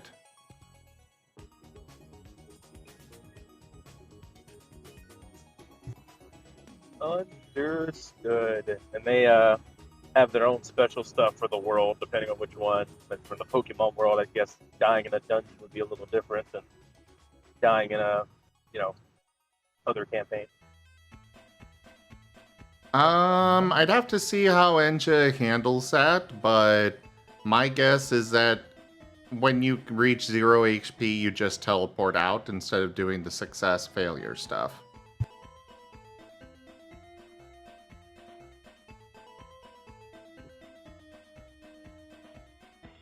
Makes sense.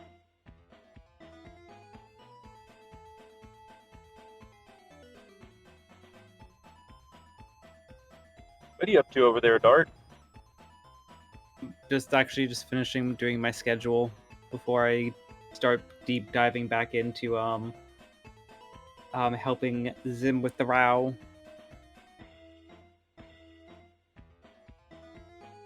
Okay. Not sure how I could help with that. All I could do is moral support.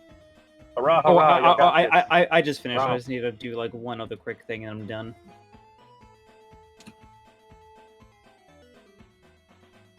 Be driving, listening to the podcast stuff for 3 hours or so. We're trying to find a fighting game meetup so I can play some fighting games on here. Yeah, I want to stay at my hotel. I'm bunking with somebody random I don't know. So it's like, And then it turns into going to camp, where you become lifelong friends with them until you part ways at the end of the week and never talk to them again. Until you run into him again, 13 years later, in the locker room at college. You're like, you remember that one time at band camp? Yeah, and then you decide to go get drinks. And then you stay out a little longer. And you start becoming gym buddies. It's a little like already set up the fell because they're a coworker at another branch of the bank. So it's like, but yeah, is what it is. That would be nice. I brought my Switch just in case, so I'll play Pokemon or something. It's a shame I already beat Zelda. I would have had something to do. Oh, I was gonna play Dustin Elysium Tale. Do you remember? Did anybody know that one? In my library, hack and slash game. Yeah, I might end up just beating that one. That or Live a Life. I like that game a lot. I've beat that one.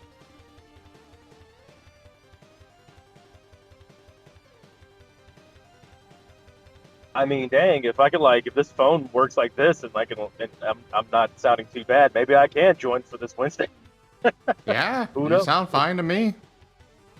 I won't be able to roll any dice or anything, and I'll probably be like, I mean, I'm kind of MI anyway, so I'll just be like listening in, just slightly responding.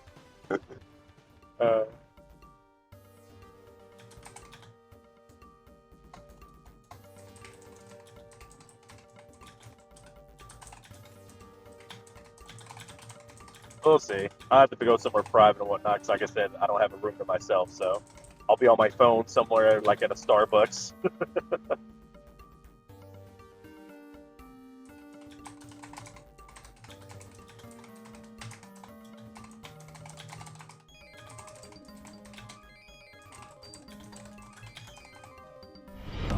Our illustrious champion returns. Welcome home. Tokemi just resubscribed for 40 months. KD5 high. Hello, Toshime! Thank you so much for that resub at tier 2 and your 40 months of support. I really appreciate it. And that does get us another point on the September goal, and I think I probably missed a couple, so I'm going to give some extra points on that. Oh no, what are we at now? We are at... Oh part no, of the we're way... getting really... No! Yes, we are. No! Seda, why are you afraid? I told What's Zib gonna if we happen? got to 420 sub points that I'd do a Mystery Dungeon Christmas session episode. Ooh. And I told him I would consent to doing a Winter Sauce book storyteller icon. Huh? Well, I don't recall that part, but cool. Cool. Alright. Don't you love it when you mention stuff that other people forgot? You just make them remember it. Isn't that just great?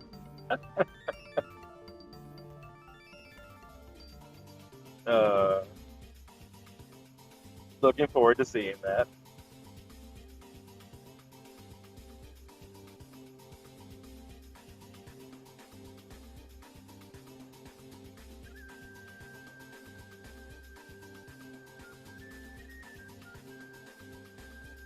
Alright. Dook, dook, dook. Who's getting married? Who getting married? That's for everyone to just make fun of. Keep your secrets. Yeah.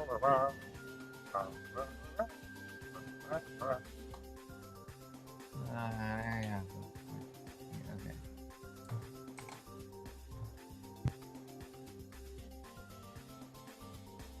Weather effects. I'm trying to think of the best weather effects for a team now. We have a lot of different elements, so it's hard to say.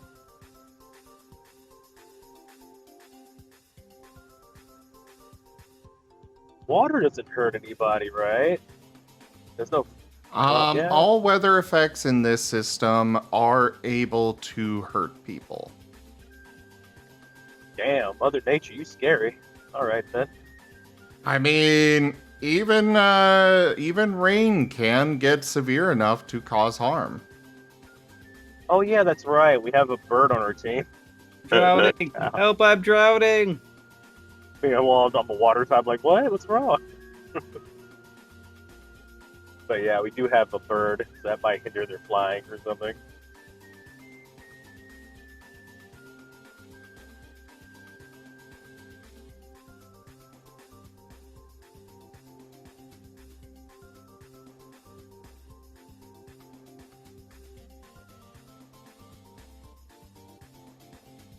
Oh, I just can't do. Well, that's... Ooh. I just thought of something for the RAOW system that you can cover. Might be a tricky one though. I remember you talking about like the idea of like not being able to talk but being able to telepathically talk. I don't know if you've actually touched on the idea of telepaths, and mind readers, and stuff like that, but might be an interesting thing to clarify. That is something that I have planned for the feats system. That's just a little ways down the road right now. That's fair. Oh man, that reminds me. I should have shared an SCP with you. I think I talked about it with you. It wasn't really SCP. It was a monster that made from D&D or something that people kind of fan made. I forget what it was called. It was like some kind of dragon. It was like a the one that dragon, like makes almost like it a so mind- you can't remember it? Yeah. Yeah, there was like a monster that does that. It's really cool. Gosh, Like darn, basically, no, it's not a dragon. It's yeah, Hydra. it's like a mind Hydra. monster. Yeah, it's a Hydra, and basically like BRB. pretty much it could like live inside of a town and just slowly make everyone go crazy and like just like forget about it, and they're Oh my geez, God. okay, oh wow, Oh, ooh, wee. oh jeez. Get wrecked, cheered son. with 5,000 eggy bitties. False Hydra. Whoa! Hell yeah. Toshimi, thank you so much for those 5,000 biddies. Hey, Oh, Tochime, thank you. jeez. That is amazing. I saw your cute face today. Just letting you know. Just saw it in the wild somewhere. Yeah, good to see. Good to hear from you, Tochime. Thank you a second time. Well, that unlocks our emote swap card on the September goals. Nice.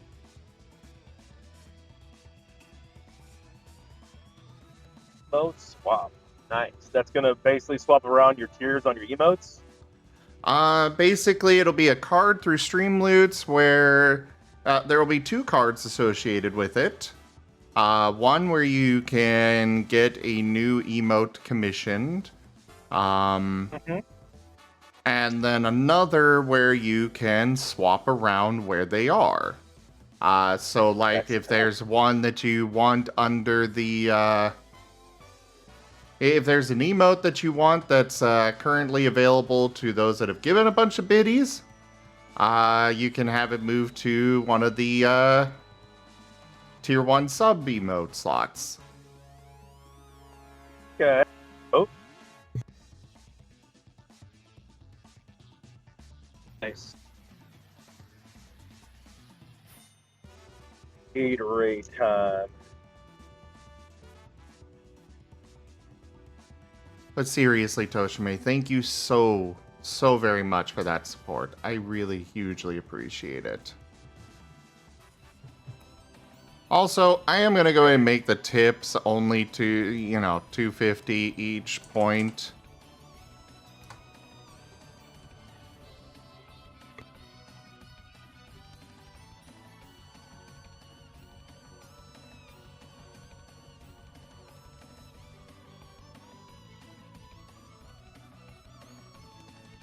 So, the next goal on the list is Hunter on the Golden Throne. And then after that, the PMD Christmas session by Seda.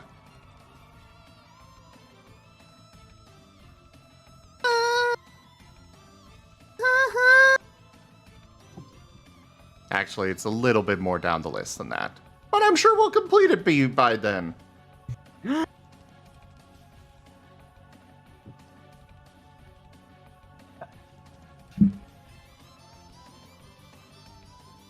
I have to work on my list.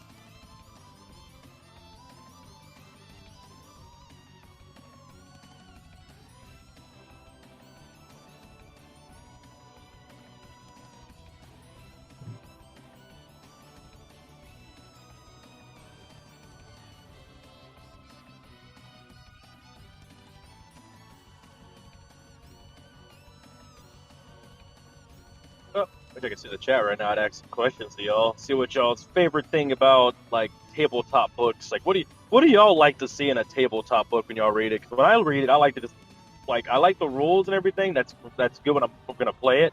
But what I like to read about, like I like the monsters that people have as like a base monster, and reading about the lore of like different races and monster lore and stuff like that. I kind of dig that kind of stuff when it comes to dungeon books, you know.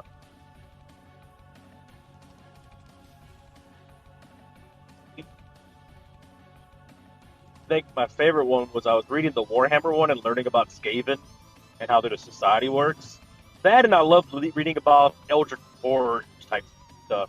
I noticed that every dungeon book has like a void or like a hellscape or like another plane that's like slowly corrupting everything. Like, you know, like how mind flayers work and stuff like that, something like that. I like that. I dig that kind of lore telling. It's kind of neat.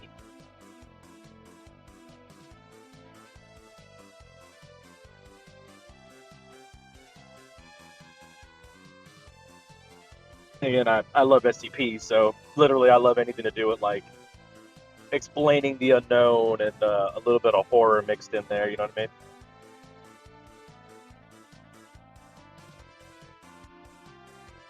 I mean? Sorry. Holy crap, Toshime. $100 in bits till you're at the next badge? Oh my god. Oh. Dang. Good job, Toshime. You have given so much to the channel, Toshime. I seriously cannot thank you enough. You've already given over $1,000 worth of bits. Jeez. Wait, the next badge would be 2,000, wouldn't it? $2,000 worth of bits? Oh my god. Why did you get scared, Lexi?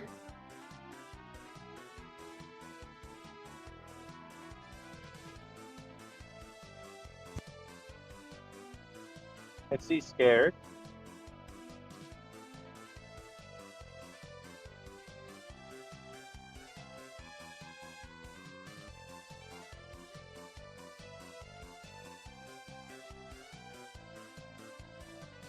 My driving's kind of calming, actually. I just have a couple of trucks in front of me.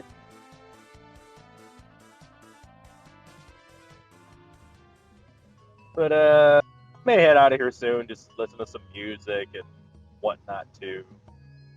And to get back on focusing on the RAOW system. I mean, I'm still managing to focus just fine. Well, as fine as I can ever focus on something. I understand that. I understand that.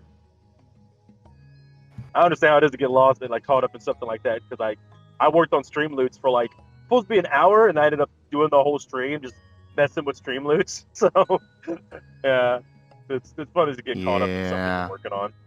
I've been there.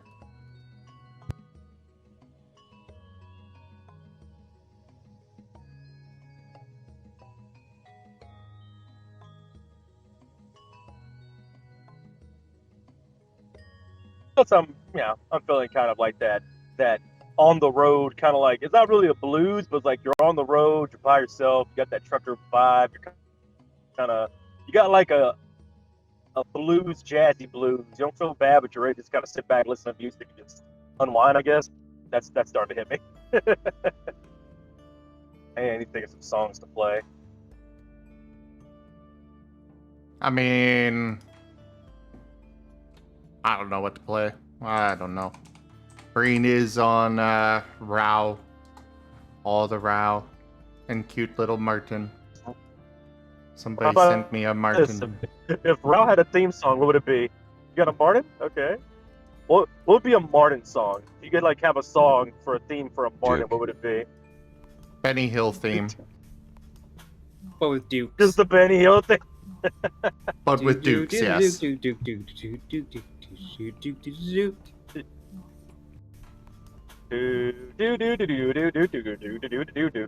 No, it'd be the. Actually, no. I'm gonna do it one better. It's gonna be the Benny Hill theme, Duke dubstep remix. You mean Duke step? Exactly. I might put The Chain by Fleetwood Mac. That's kind of a vibe. There's a couple of stuff been added on here. The Duke remix. The Duke mix. Welcome to the Duke mix. All Duke all the time. Okay, weather effects. Where do you want me to put my eyeballs? To start with, I'd say go through the status effects and read over some of the new ones that I've designed here. Let me know what you think of those.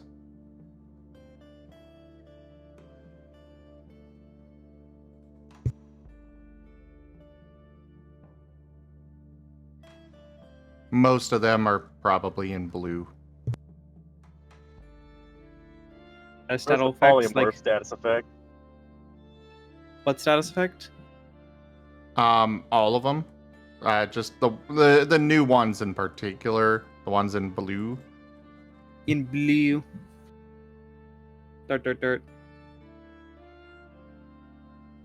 Look, I've made the best decision to put the dark badge like right below my monitor right now, so I'm staring at this battle status effects and I just like my eyes go to dart. And all the horrible things that can befall him. No, I hope everything's gonna be okay.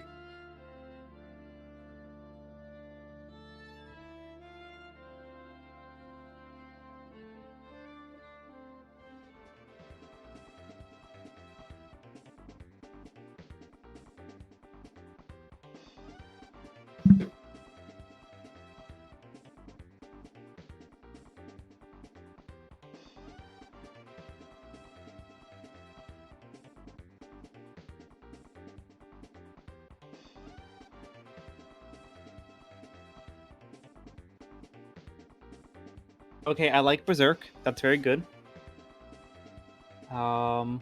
Nice, simple, to the point. Yeah. I'm doing well, Lexi. How are you?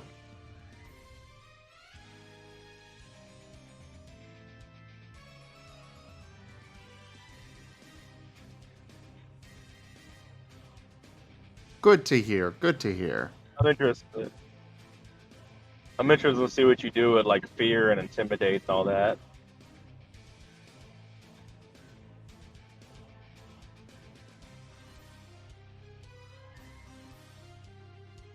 Since I'm a big fan of Werewolf Apocalypse and how they do it there. I know it's probably be different on here. It's Pokemon. And just everything. On the blinded ability, how does the system handle the percentage reductions? So that is explained up in abilities. Mm-hmm. I'll tell you where it is, but I do want you to go look at it specifically so I can know that that is clear in that section. It's not that I don't want to just read it off. It's just I want to make sure that you can understand what's written.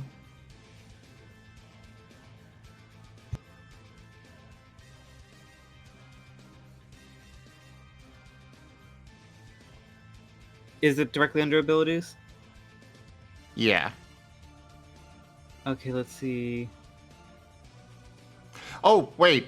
So blinded, that does not affect the accuracy. Sorry. For that, it's just a flat. If you roll that 1 to 25% or 1 to 50 or 1 to 75, you just outright miss. Okay, so you're actually specifying you're rolling separate percentile dice, so a D100 basically. And if you get like a 1 to 25 at blinded one, you miss. Correct. Your Okay. attack just fails. Duly noted. I'm pretty sure I've got that explained elsewhere. Yeah, but no, If hey, I not- think it's a very important question. Oh, definitely.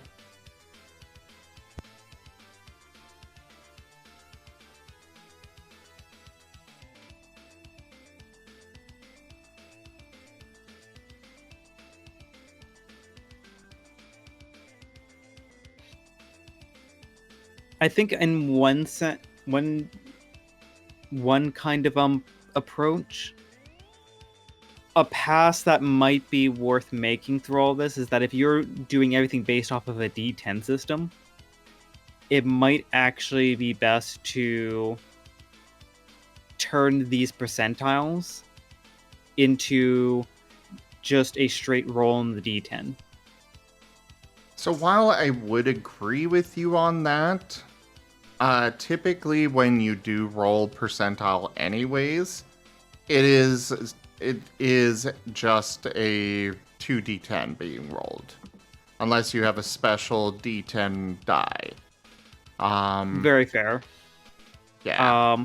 It just me thinking about loud of a potential alternative to kind of simplify it down, because at least the way that I see it, if you're saying, hey, 5% chance of this, 5% chance to miss, or whatever, that you could in theory codify that down to be the, hey, you must pass a roll 2 check to not miss, and just kind of like have a code for you roll the d10 and you must pass this number. So, while I definitely see the value in that, and I know Taldarius was saying that as well, when it comes to doing that sort of system, I am restricted to only doing it in 10s. Whereas with with having percentages in here, I have both numbers to work with. So I can actually have 5%. Whereas if I have just the D10, it's a 10%. But like in the case of doing something where it's 75% chance or 15% chance, etc. Yeah, no, I think that's fair. I personally lean towards, at the very least, doing a pass of this where the language is codified. Oh, definitely agree. There are some things that are archaic and need to be revamped. If you do come across those or something that seems like it, by all means tell me. Will do. Because, yeah, I think, like, yeah, like, you know, I think just, you know, codifying it down to a, like, yeah, like, how you have a couple tabletops where, you know, you have, like, a 2-letter acronym to stand for a certain thing. You could just say, hey, this is a, you know, a dice challenge of 2 or a dice challenge of 20. You know, you got to roll a percentage for, you know, to get this amount or be that. So you kind of have, like, you know, 2 letters, number, and then your code word, as opposed to 10% chance of this, 20% chance of this. Like, it's a lot of ink. It's a lot of it's a lot of unnecessary words. But I think it's good for now. I think it's just a future passing when things are more solidified.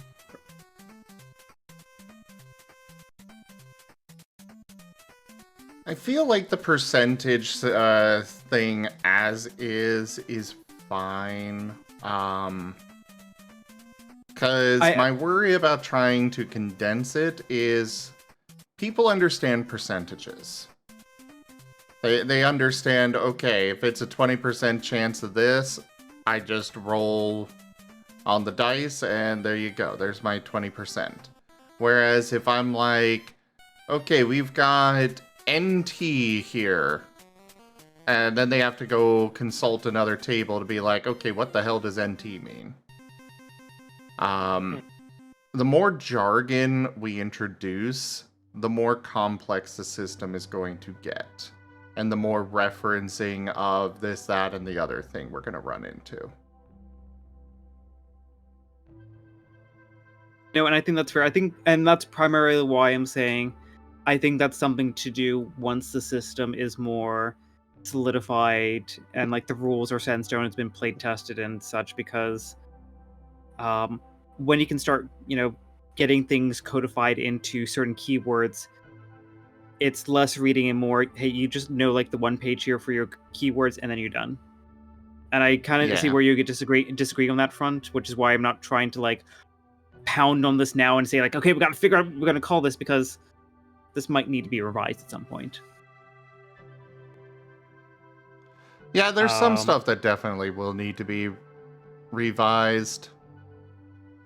But if you're playing this system, you definitely have at least one D10. Oh, definitely. So they can still do a percentage roll. You know, no, as I said, yeah. No, as I said, like, I'm not arguing with that one.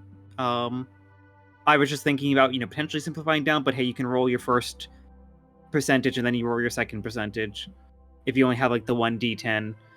Yeah, I just think back of the mind keywords later. I will say that I have implemented 2 keywords, T1, T2, T3 damage per turn, which I will probably implement more later, or more tiers. but right now we only go up to tier 3. And that is codified in the general rules for status effects. I'll probably move it up to the general system rules.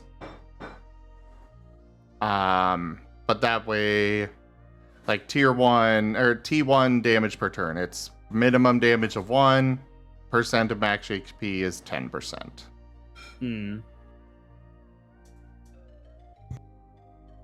The other one that I have, which I have explained in the general system rules, when an effect is listed as number capital D, this means that the effect is applied per the normal dot system of rolls. In other words, if it is listed as doing 2 capital D damage, then a roll of 2d10 is done, and a 7 plus does 1 damage, and a 10 does 2 damage plus a reroll. 1 subtract from this as normal. If this roll is botched, it does not heal instead, nor reduce any additional guaranteed damage. If an effect is listed as numbered capital D plus number, such as 2 capital D plus 1, it means that it has guaranteed damage in addition to the die roll. So in the case of 2 capital D plus 1, if the 2 dice come up with a 7 and 6, then the damage dealt would be 2.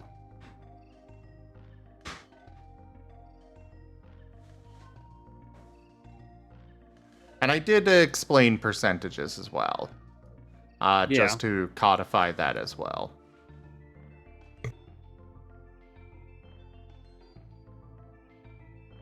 I'm holding back an off-topic question, like a newbie question about like how something would work in the RAOW system. RAOW.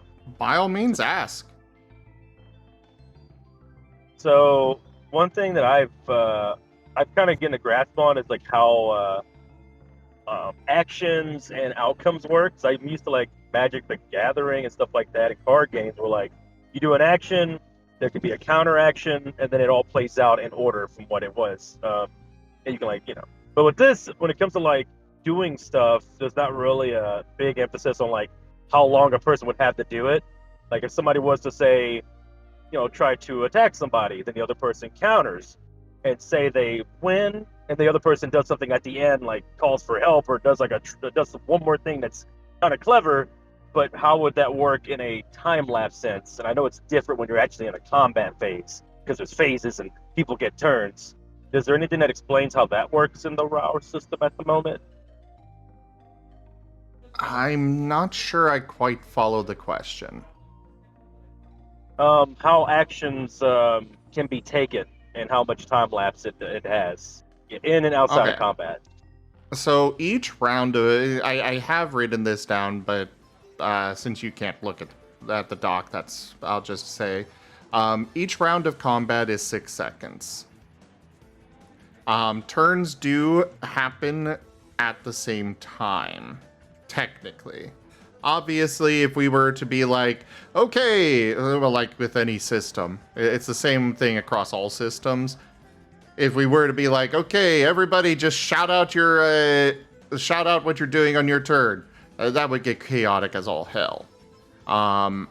So even though we do have the turn order, everything is considered to be happening in the same 6 seconds each round. I see. So, trying to defend against an attack, all of that is happening in the same span of 6 seconds. Does that answer your question, or? It partly does. I was asking in combat and out of combat how that generally works and how the system says it can work. So I'm interested to see how like dungeon tabletop stuff handles it in general and how the RAW system's going to handle it. So in general, an action is considered to take 6 seconds. As for how long it might actually take is always up to the storyteller in any system. For example, if you're trying to pick a lock, the storyteller may let you take only 6 seconds. They may say, yeah, it's going to take a little bit longer. I don't think any system just says it takes this long for those kinds of things. It's just up to the storyteller in the moment. Makes sense.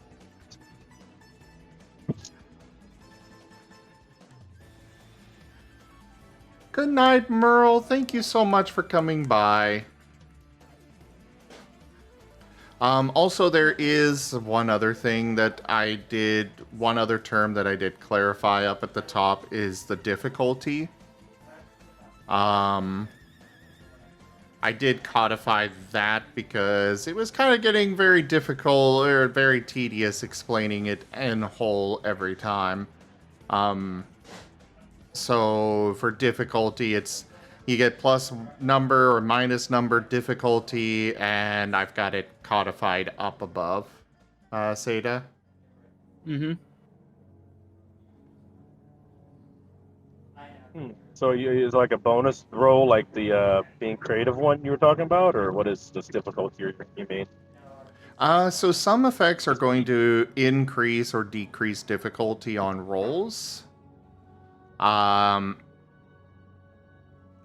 And the difficulty is, if it says +1 difficulty, that raises your chance of success. So basically, instead of the 7+ being a success, if you've got +1 difficulty on something, it makes it 8+ a success. Oh, cool. I'm guessing that's proficiency affects that, or what affects that? All sorts of effects. It's not really proficiency, it's just like you might be hit by a status effect that just makes it harder for you to do things. One particular thing that implements this effect are the weather effects. That makes sense. If the fighting weather effect is active, there is a -1 difficulty on physical damage, meaning it's easier to hit somebody harder.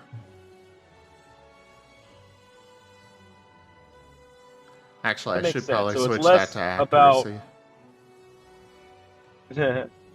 It's less about like what I'm thinking, where it's like I'm talking it up and saying like, oh, I have claw proficiency, so I'm using this claw attack, and so it's a lot easier for me to do it, just so I can sell that. But it's more about the weather effects that would give me a bonus or negative, and status effects that give me a bonus or negative for this difficulty thing, huh? At least right now, yes. Okay. That makes sense. I understand. This is the Lockpicking Lawyer, and this will be done in less than the video. Okay. Oh, Toshime made a comment that I found funny. Yeah, I'm going to switch these to accuracy and switch around the accuracy and damage on these. Is that Tanya? Don't... Oh yeah, there is a Tanya in here. Yeah, I remembered your icon. What's up, Tanya? Just driving to Dallas, listening to Eminem on my phone in here.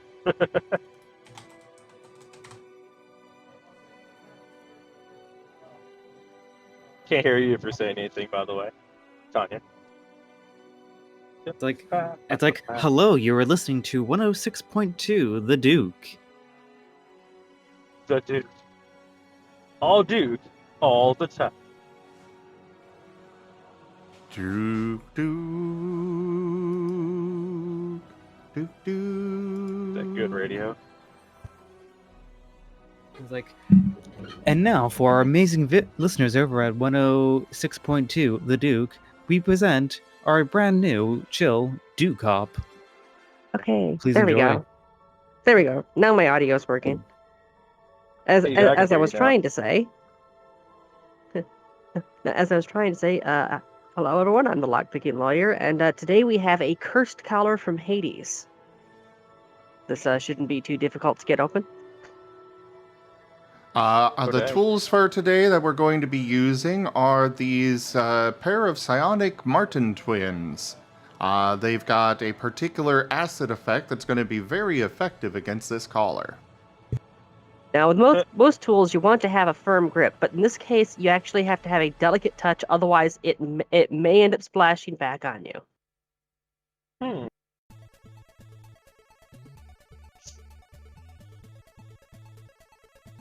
Well, dang.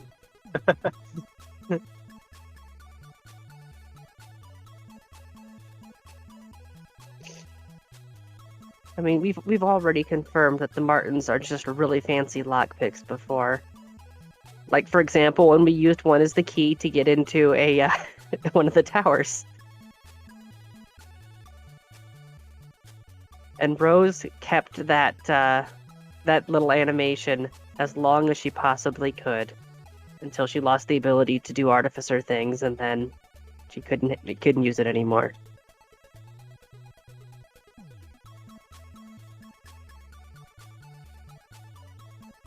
It to grab the melatonin. Nope. Oh well. Alright, give me a moment here, everybody. I am going to go ahead and split up the recording at this point. We're still going to be doing this tonight. There's a chance that I've got an artist friend that'll be joining us here in a little while. But yeah, we're going to be splitting up recording for now. So, thank you all so very much for joining us today for this Streamworks stream. Check out our website, zgfgaming.com. We've got links for our Discord, Telegram, Mastodon, Blue Sky, and more. They are on the website as well as down in the description below through our link tree.